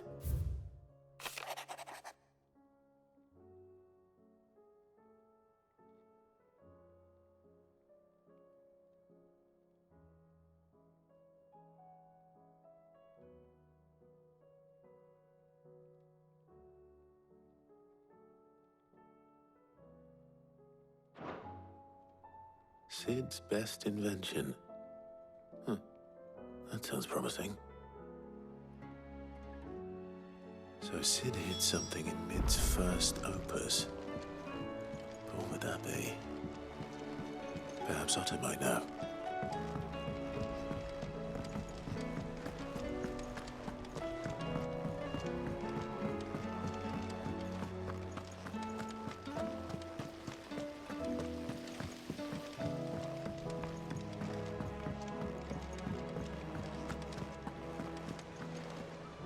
Well, did you find anything? Possibly. You wouldn't happen to know what Mid's first opus was? Opus? That girl's as tone deaf as a banshee. Unless you mean the orchestrion. She couldn't have been more than, what, 11, 12 when she cobbled that thing together? It surprised us all. Not least her dad. You should have seen how proud he was of the little scamp. What's that battered old box have to do with anything? I think Sid may have hidden something inside it. Wouldn't surprise me. Those two and their bloody treasure hunts. Half the things in the hideaway were hidden one time or another.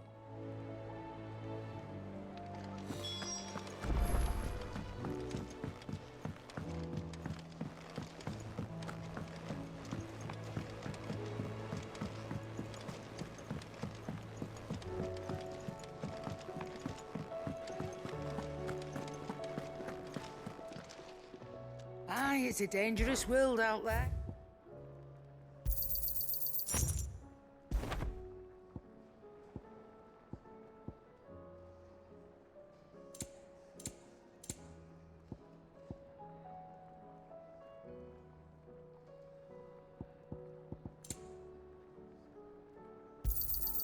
You'll not find a better price than that.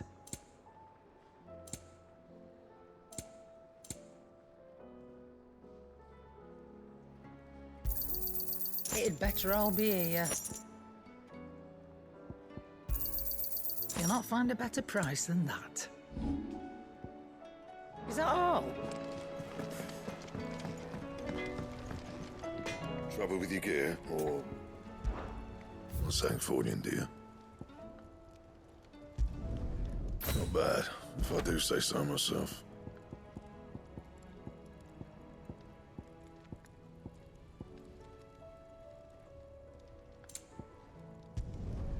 Should last you a good while.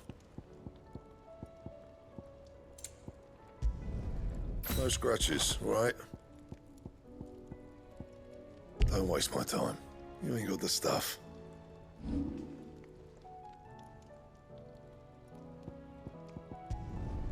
You can thank me later.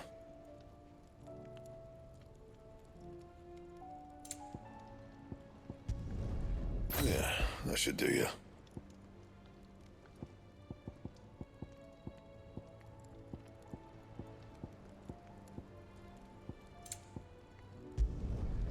My best work, but it'll do. That it? Fine. What am I gonna... Is everything all right, Goots? You seem more discomposed than usual. Oh, I don't know what that means, but I'm in a bit of a muddle. Oh, I think Nan might be in trouble, and she's... It's all right. You can tell me.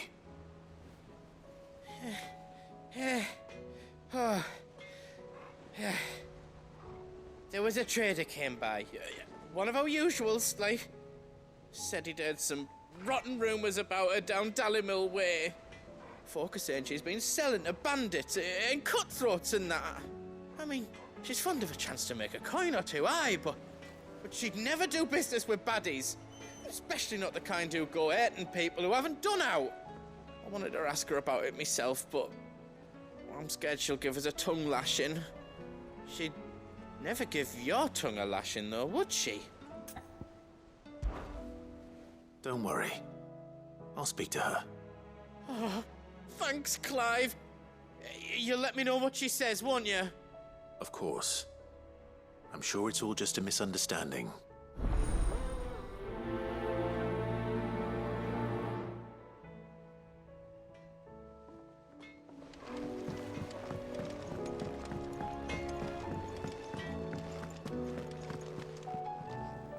Lady Karen. How's business? Not nearly as foul as the weather. You're doing good trade then? Both in and out of the hideaway?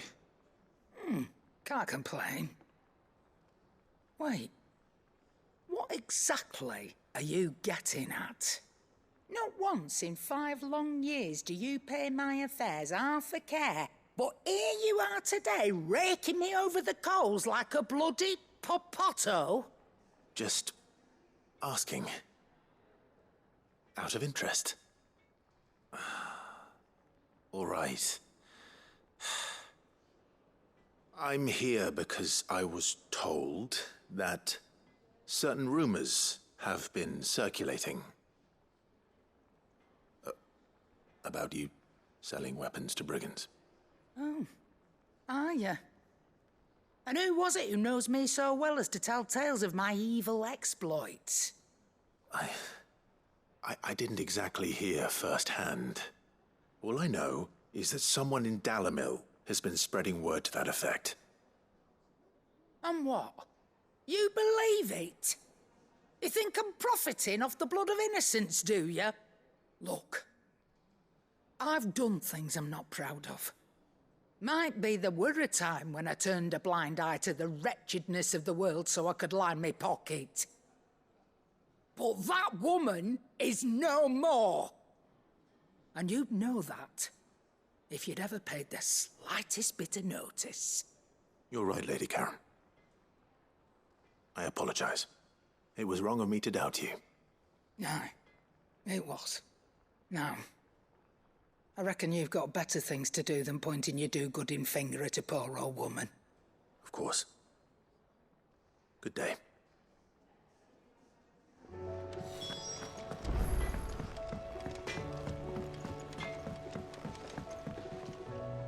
I spoke with Lady Karen.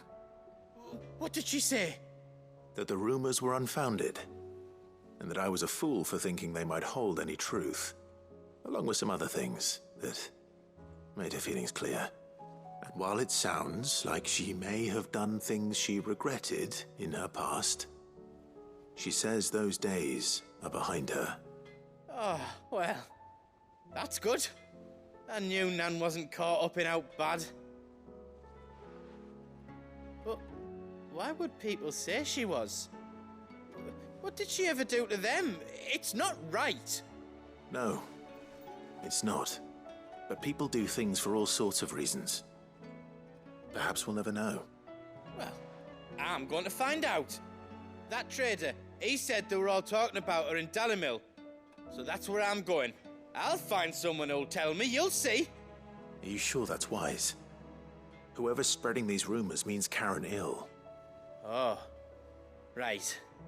But that's why you'll be coming with me, isn't it, Clive? I suppose it is.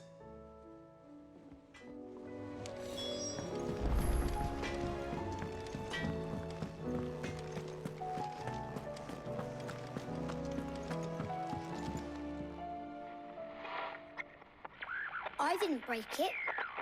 Well, I didn't break it. What didn't you break? Nothing. We didn't break nothing. We definitely didn't break the orchestrion. What's wrong with it? It's broken. Except when it isn't.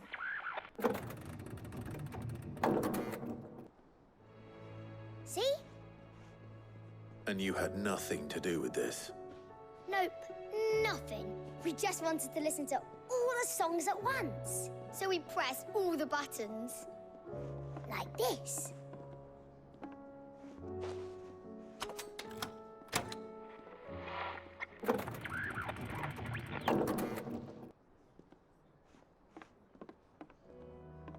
See? All too well. All right, out of the way.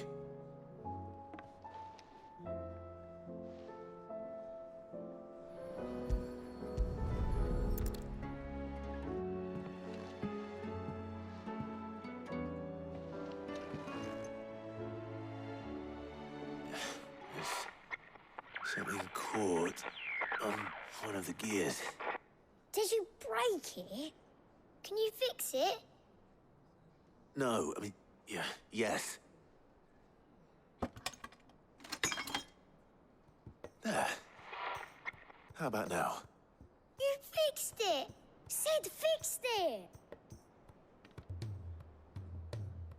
He more than fixed it! Yeah, new music! Huh. Never heard this one before. They started playing when I removed this. Whatever it is.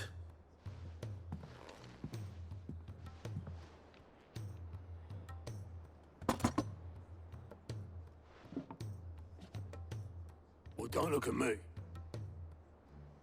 I can tell you it's important, though. Sid showed it to me once and said as much. Said it was the stuff dreams were made of. Let's just hope it's the stuff ships are made of as well. Indeed. Let's see if we can make some dreams come true.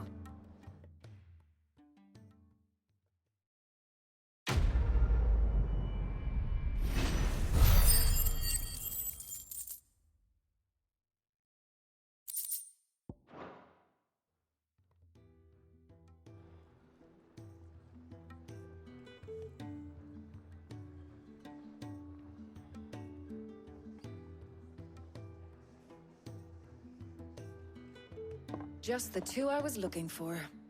Aye. Lose a patient? Actually, yes. The Crown Prince just left. Dion left? Unless you've another word for stood up and walked off. Yes, left. He did have the decency to leave a message with Obelisk before commandeering one of his dinghies.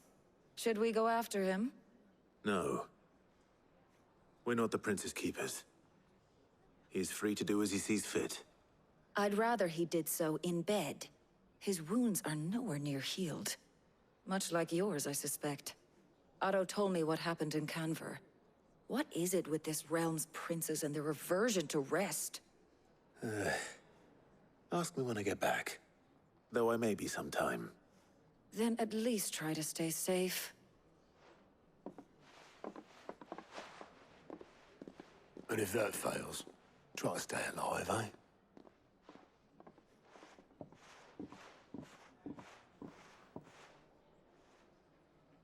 Every moment I waste here, the further the flagship sails. I have to get back.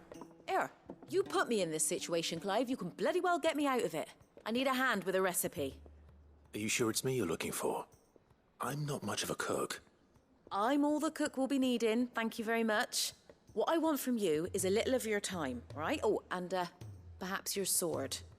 You remember Ivan's stew, right? Well, despite the look of the thing, and that awful stench, people wolf it down.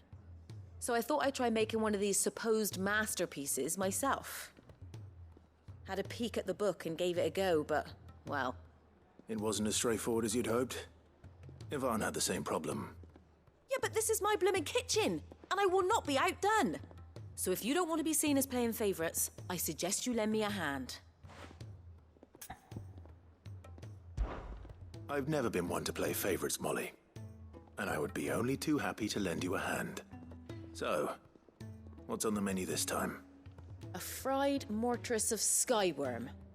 That's one heck of a name, innit? Recipe seemed easy enough to an old hand like myself. Thought I'd followed it to a T. Only, turns out skyworm livers and drake's mint are not what I thought they were. At least I hope they're not, given the rancid mess they made.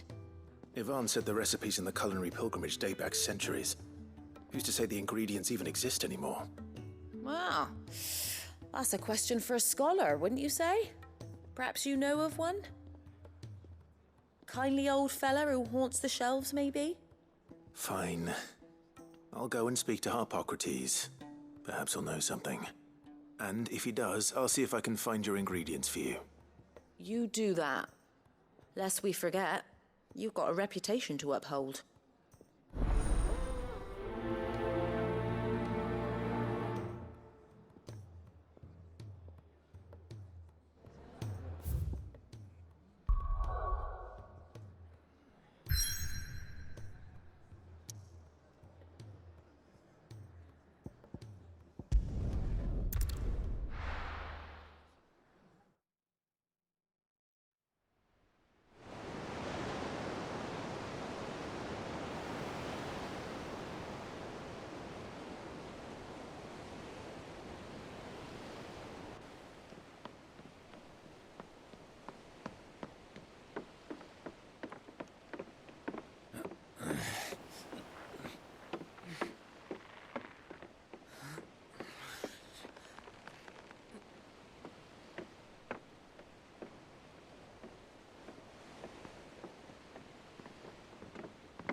Clive.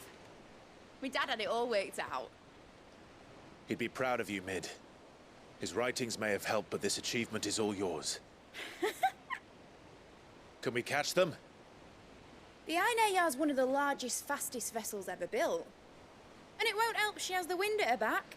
Any other ship would be hard-pressed to keep pace with her, let alone reel her in. But this isn't any other ship. This is the Enterprise! And the world's never seen anything like my dad's engine. It certainly hasn't.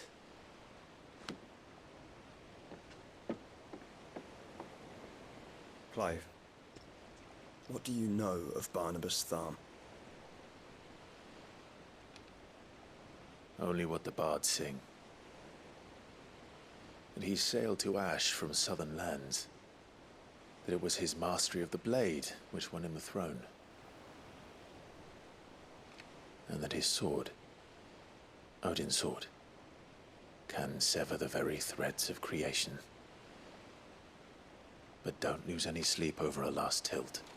We'll do what we must to survive. What we must? The light! I thought this cove was meant to be hidden.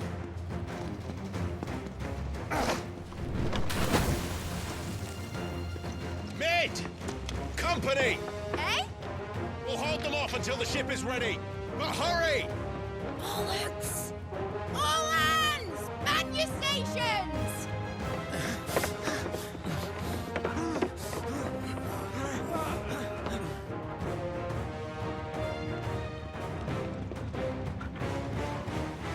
Everyone with me?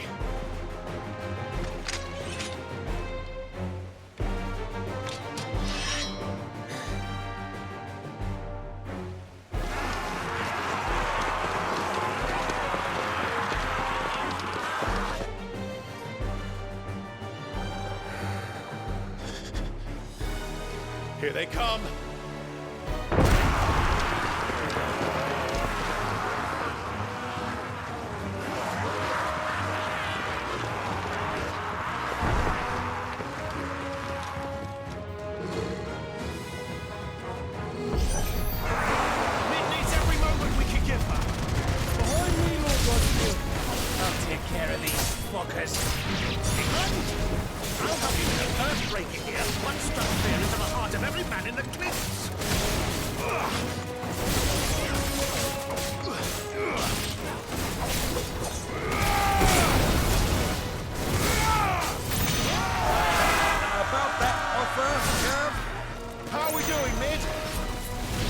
You said that ship was fast!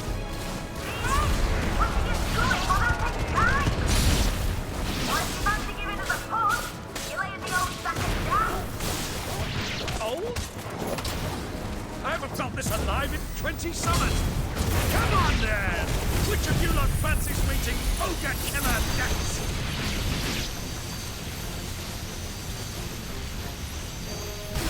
Sounds like a comfort you can. Without a pay and I'll stand if I'm going first.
That was easy enough.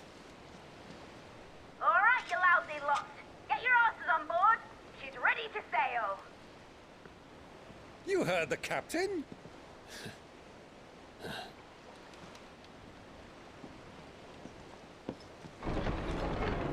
Clive?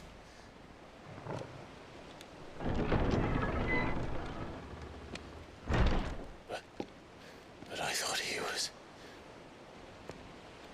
Confounded. Then it is as I feared. Sleipnir is no man, but a creation of Odin.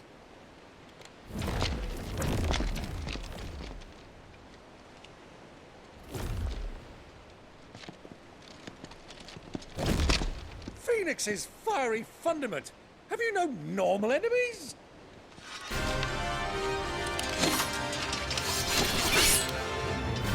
Up for another round? Of course we are. Right, Lord Rosfield? My boy, there was a time people called me the Executioner. Or was it my eyes? No matter, heads will roll all the same. Mate! New plan!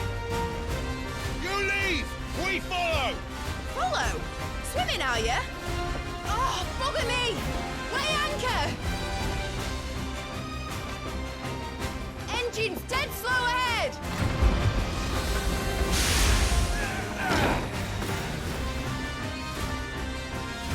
Have care, my friends. 'Tis not blood that runs through an Eddie's veins. These foes will not fall easily. But they will. Like oaks before a woodman's axe. Good thing I brought one! How long are we meant to keep this up? As long as it takes. Unless you have a better idea. Well, I've already killed at least 5 of the bastards. Fuck it. Let's do the lot.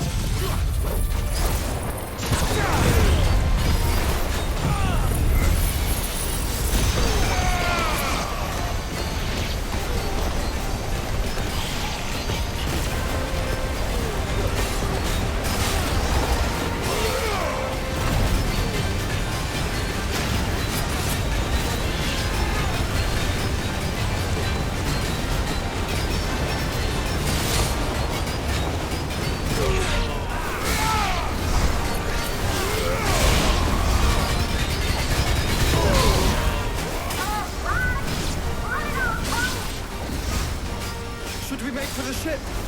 Not yet. Wait for my signal. Gitzo! Waken!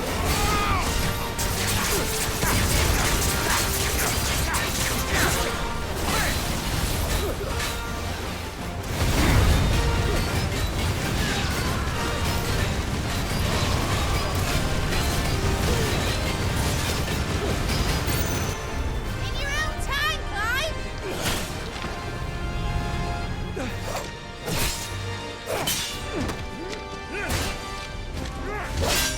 Right, run for it!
What do you want?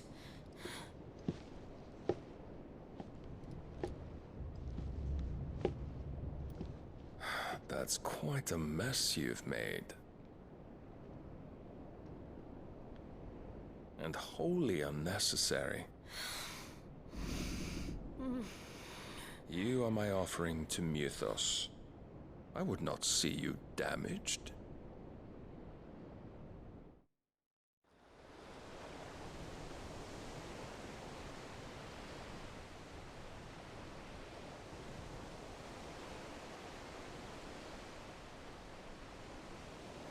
Now back to your stations!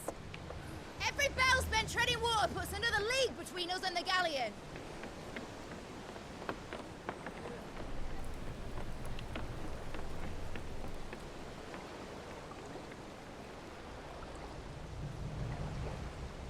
I don't suppose Mid has a spare engine?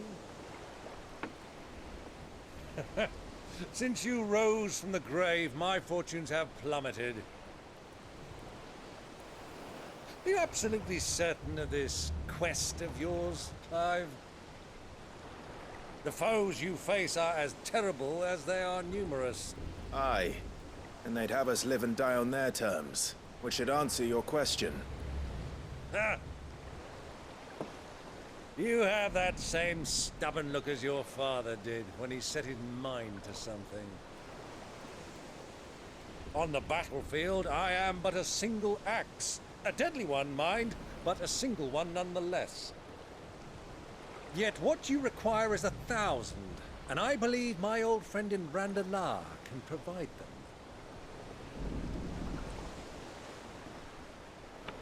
Take care, Clive. I have many more tales of your father's exploits to share. And I cannot very well do that if you're dead. Again. Good luck, Uncle. And may fair winds attend you. As for you, Joshua, take care. I shall do my best, Uncle. Farewell, my nephews. When next you see me, it shall be with an army at my back.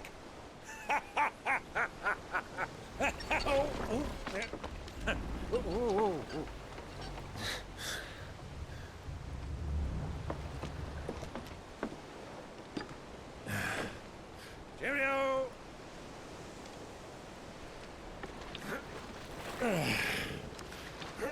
Oh, yeah. Do keep up, my boy.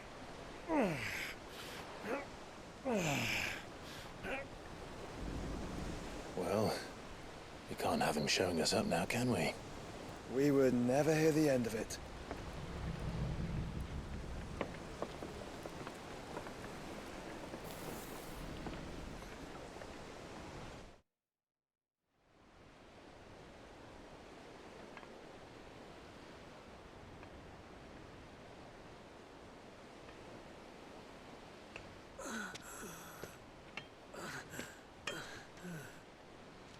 Great God of mercy.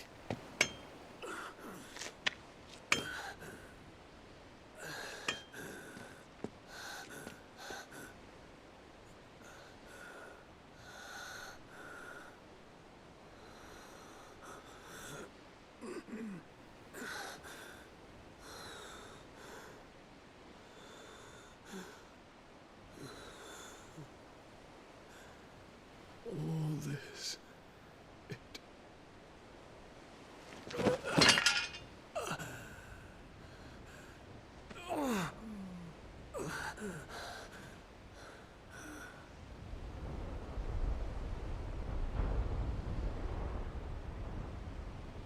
What have I done?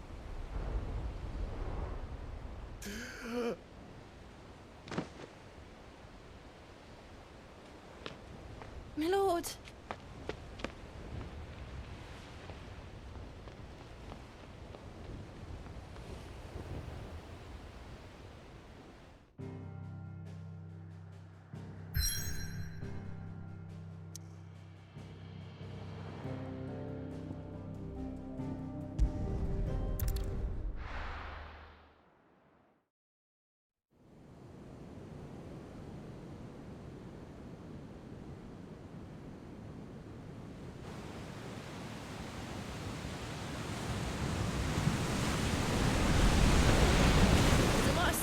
between here and Waloed.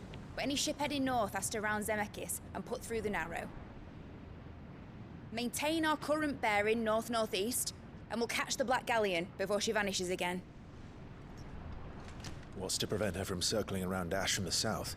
With these winds in those waters, it'd taken forever and a fortnight to reach Stonehere. Mid knows what she's talking about, Clive. Better than any of us lot, anyway. I say we do as she tells. Sails on the horizon. She's ours.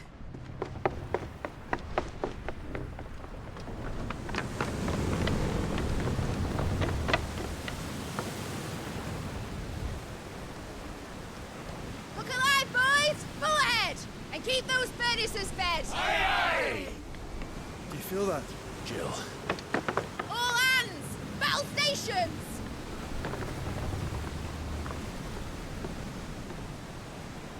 Let's see what this girl can do.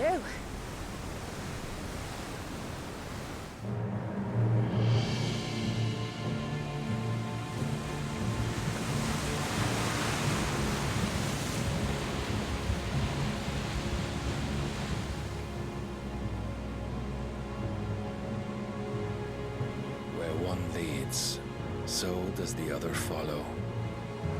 The bond of consciousness which joins them condemning both to the same fate. Yet my every attempt to strike it from their hearts serves only to tighten its hold.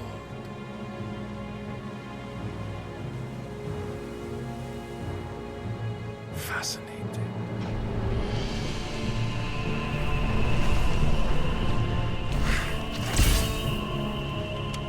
But then, there is naught my blade cannot sever.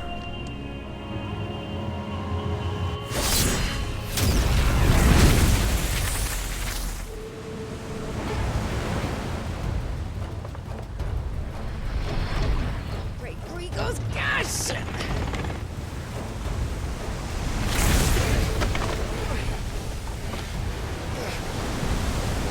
One of us. Hard apart! Heads down, you brutes! And brace for impact!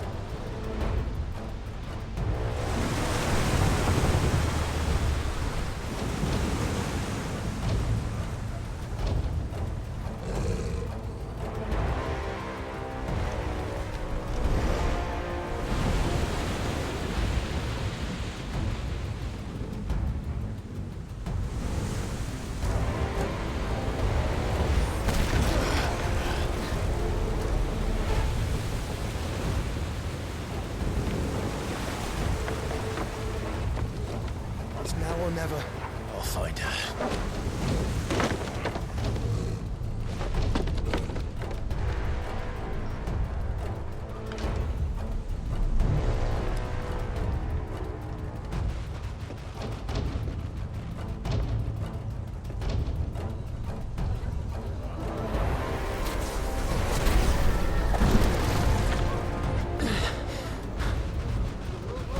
Bloody hell! At a starboard!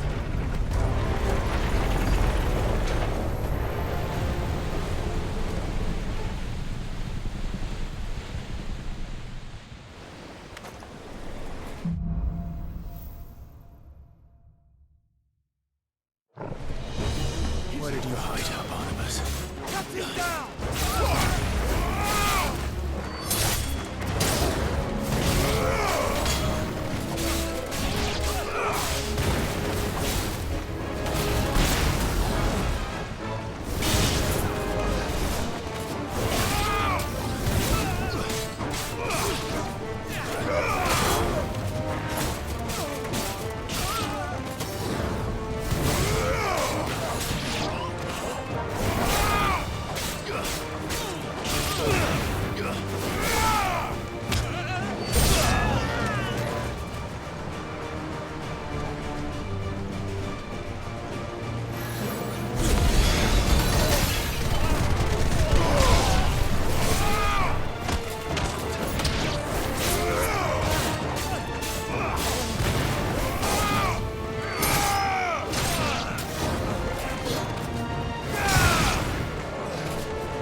last. I'm going to die. I need to hurry.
Get back.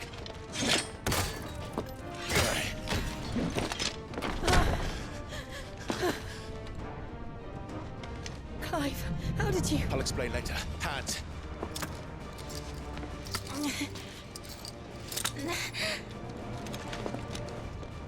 Can you walk? Out of here I can.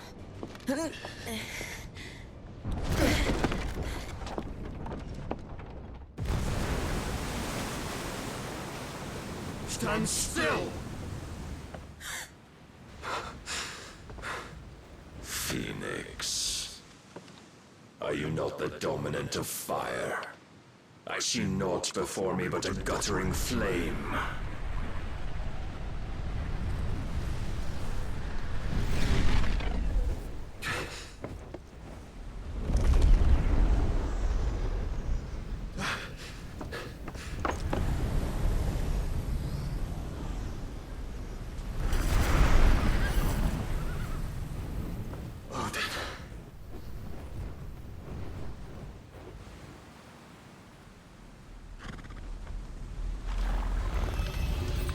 In earnest, then.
Can you go on? I think so.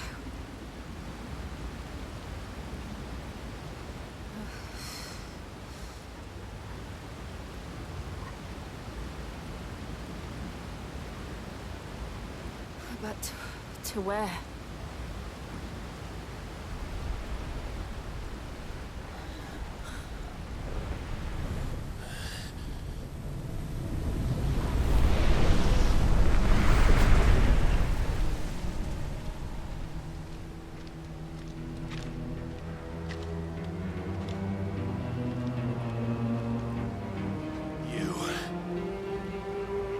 What did you do to Joshua? The Phoenix? Oh, I expect he will survive.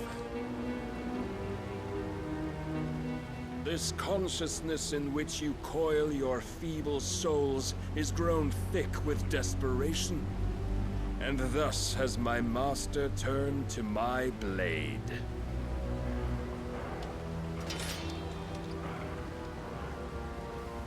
The world will soon be painted in black. And all that live shall gather in death's autumn wake. Not if we remove the cause of this misery. Not if we destroy the last of the Mother Crystals and restore balance to the world. Come. Do you truly think it's so simple?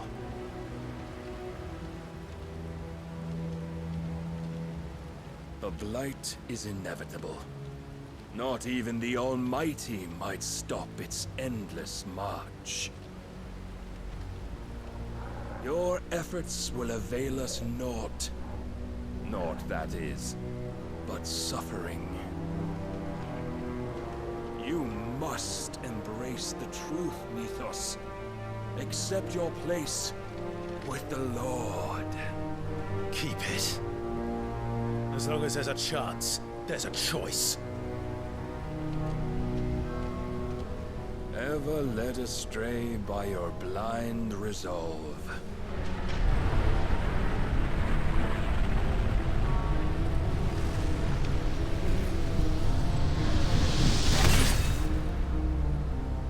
Now, it is time you learn the inevitability of your divine fate, however much it may hurt.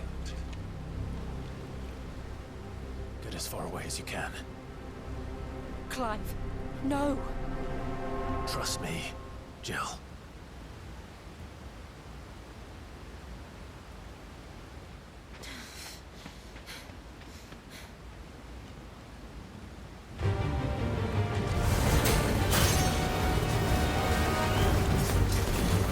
We don't have to do this. Oh, but we do. If only to remind you of your duty. Defend yourself.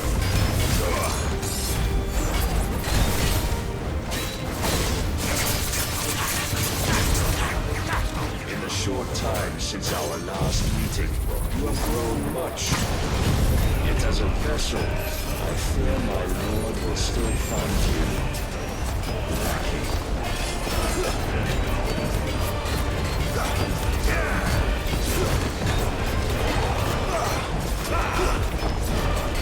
Razor all this fire and fury, and for what? Stopping the light. A foolish notion fed to you by a foolish man. How dare you? You know naught of this world nor of our place in it. If our fates were so easily rewritten, we would all be gods. Rise, you must. Are you ready?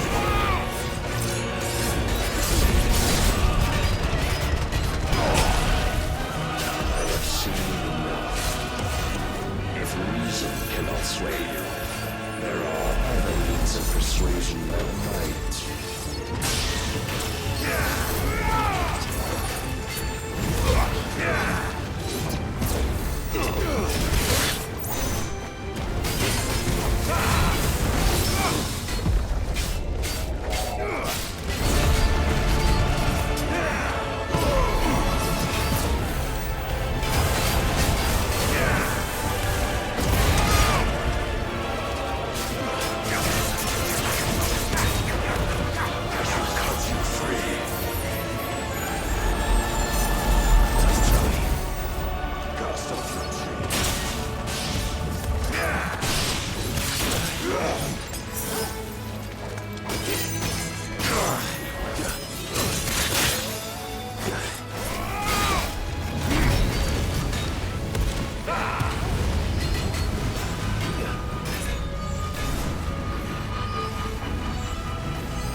You would yield so soon. Never. Clive!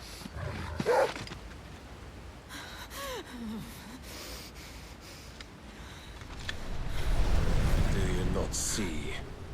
Your iron will weighs you down, dragging you ever further from your purpose. And what is my purpose?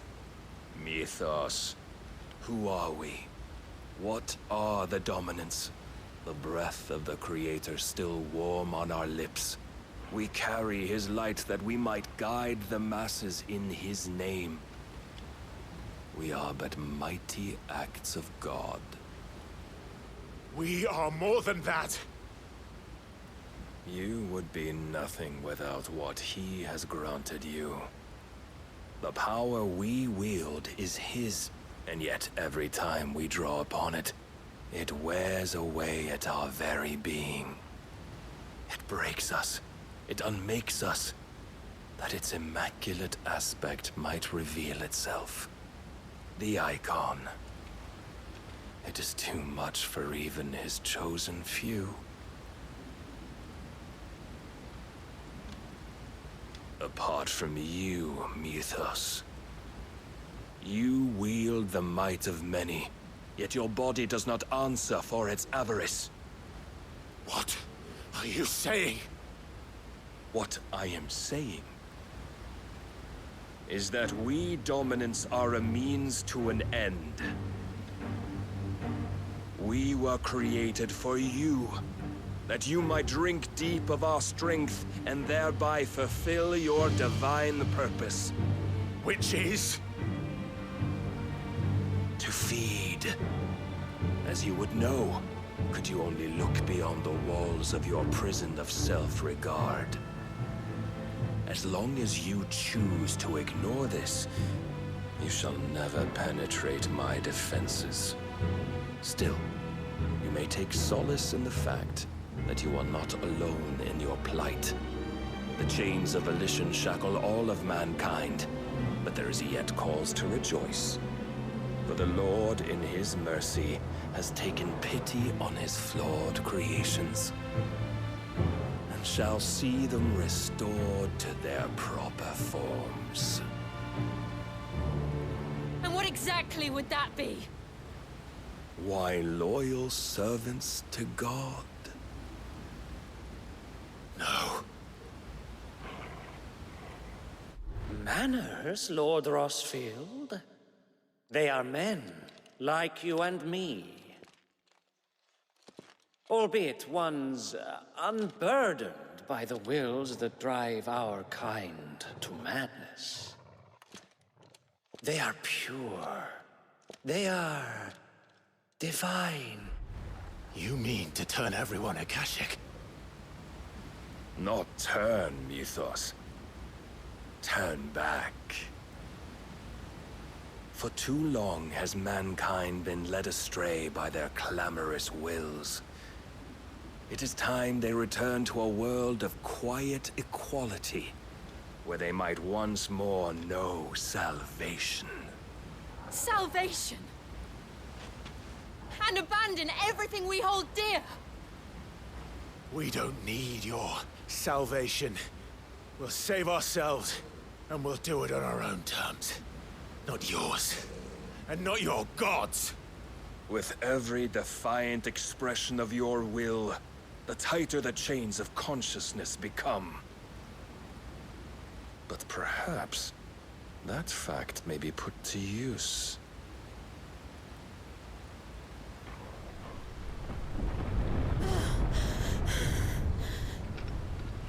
Clive! The faster it binds you to the remaining dominance, the stronger your hunger will become. Until it leads you back to the only answer there ever was. Mayhap not by the path my master intended, but back all the same.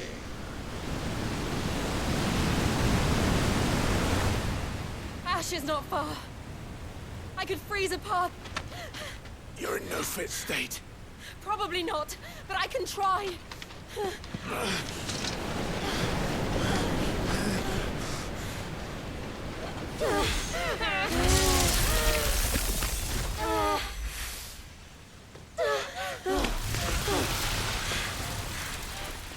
Don't look back!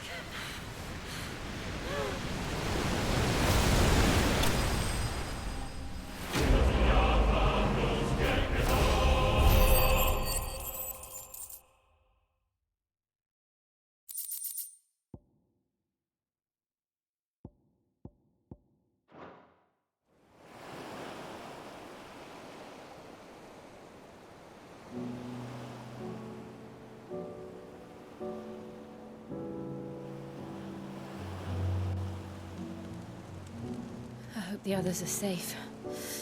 The Enterprise was clear of the gap when we fell. They made it, Jill. And they will have seen the ice where it led. We need only wait till dawn.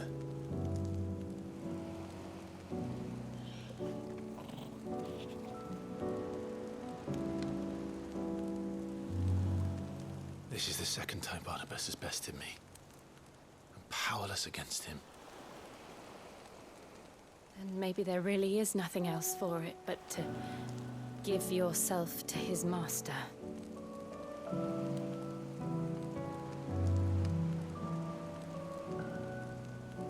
Only you won't do that.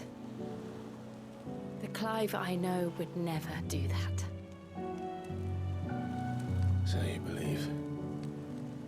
But do you really know me? If what Barnabas said was true, then I'm more monster than man. And each time I summon the flames from within, I burn away the things that make me who I am. Do you, though? Think of what you've used that power for, of all the people you've saved. It doesn't matter how or by whom it was granted, only how you choose to use it. And you've chosen to use it for good, haven't you? I've also used it to kill. What if that's my purpose? What if it's all I'm good for?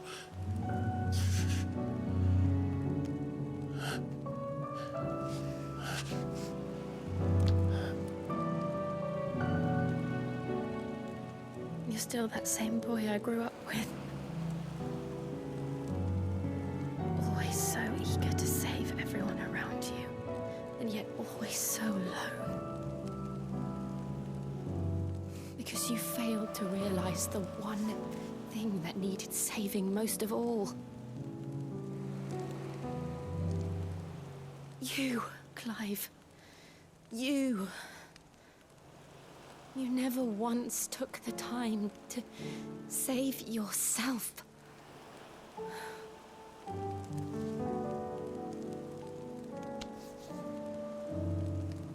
Myself? I think I might be beyond saving. No one is beyond saving, provided they want to be saved. You fight to survive. And you survive so that you may protect those you love. It's what you do. What you've always done.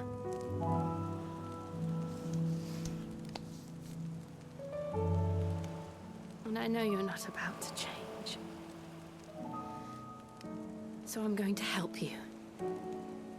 To give you what you need to protect us all.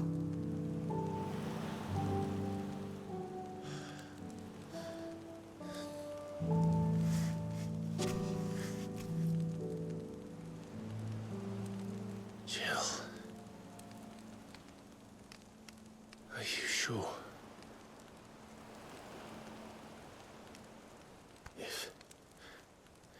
If this is what you want, then...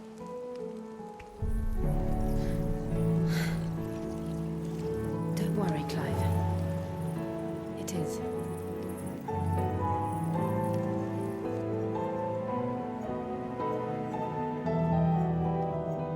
This burden, I'll give you the strength to bear it alone.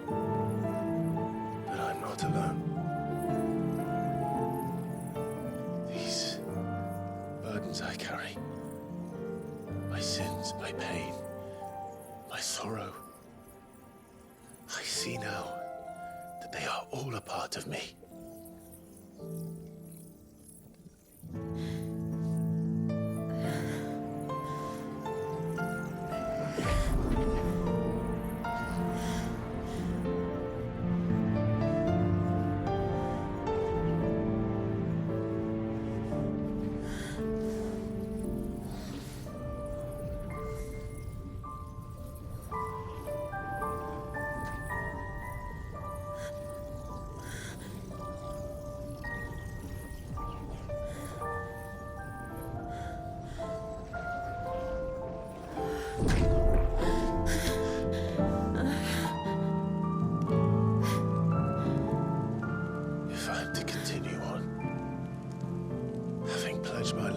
those I love. And I will gladly bear your burdens too, until my last breath. Clive.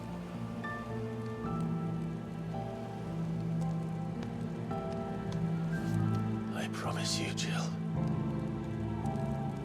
we will find a way to escape this fate. Find a way to save each other.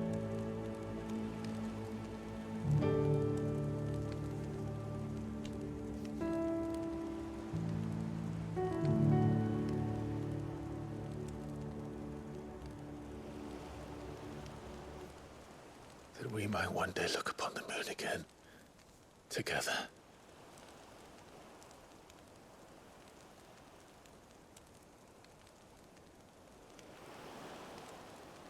And I promise you, Clive,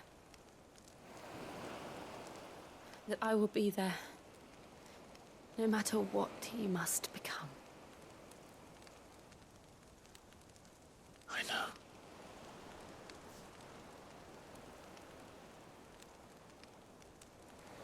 I never thought a smile could bring me so much joy.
What of Barnabas?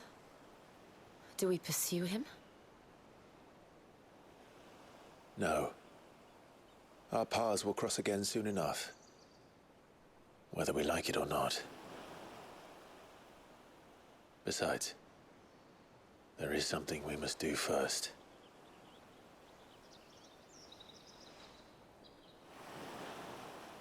Of course.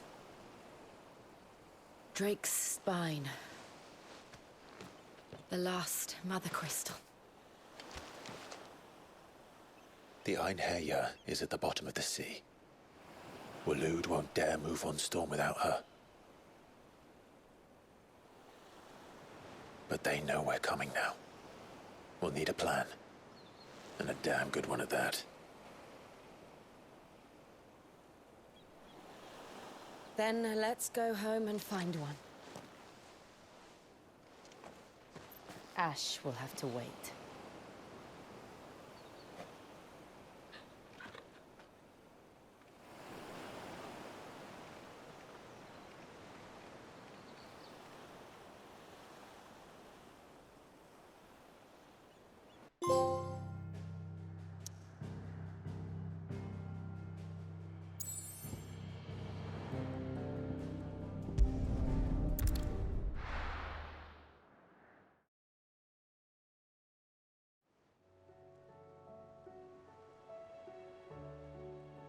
Mid says Odin split the sea in two. She's always been partial to a tall tale. But there's tall, and then there's tall. I struggle to believe it myself. I see your uncle isn't with you. He stayed with the Enterprise. After our brush with the Einherja, she was in urgent need of repair. And my uncle knows a shipwright in Randalar. We're to join him there when we're ready to sail for Ash. You sure that's wise? Last I heard, the place was still overrun with a Kashyyyk. Show me a city where that isn't true. Ultima's plague is spreading. We're running out of time, aren't we? We've done our best to shore up that hideaway. But I doubt a few planks will stop what's coming. Still, we'll keep at it. Every little helps, I suppose. Let's hope so.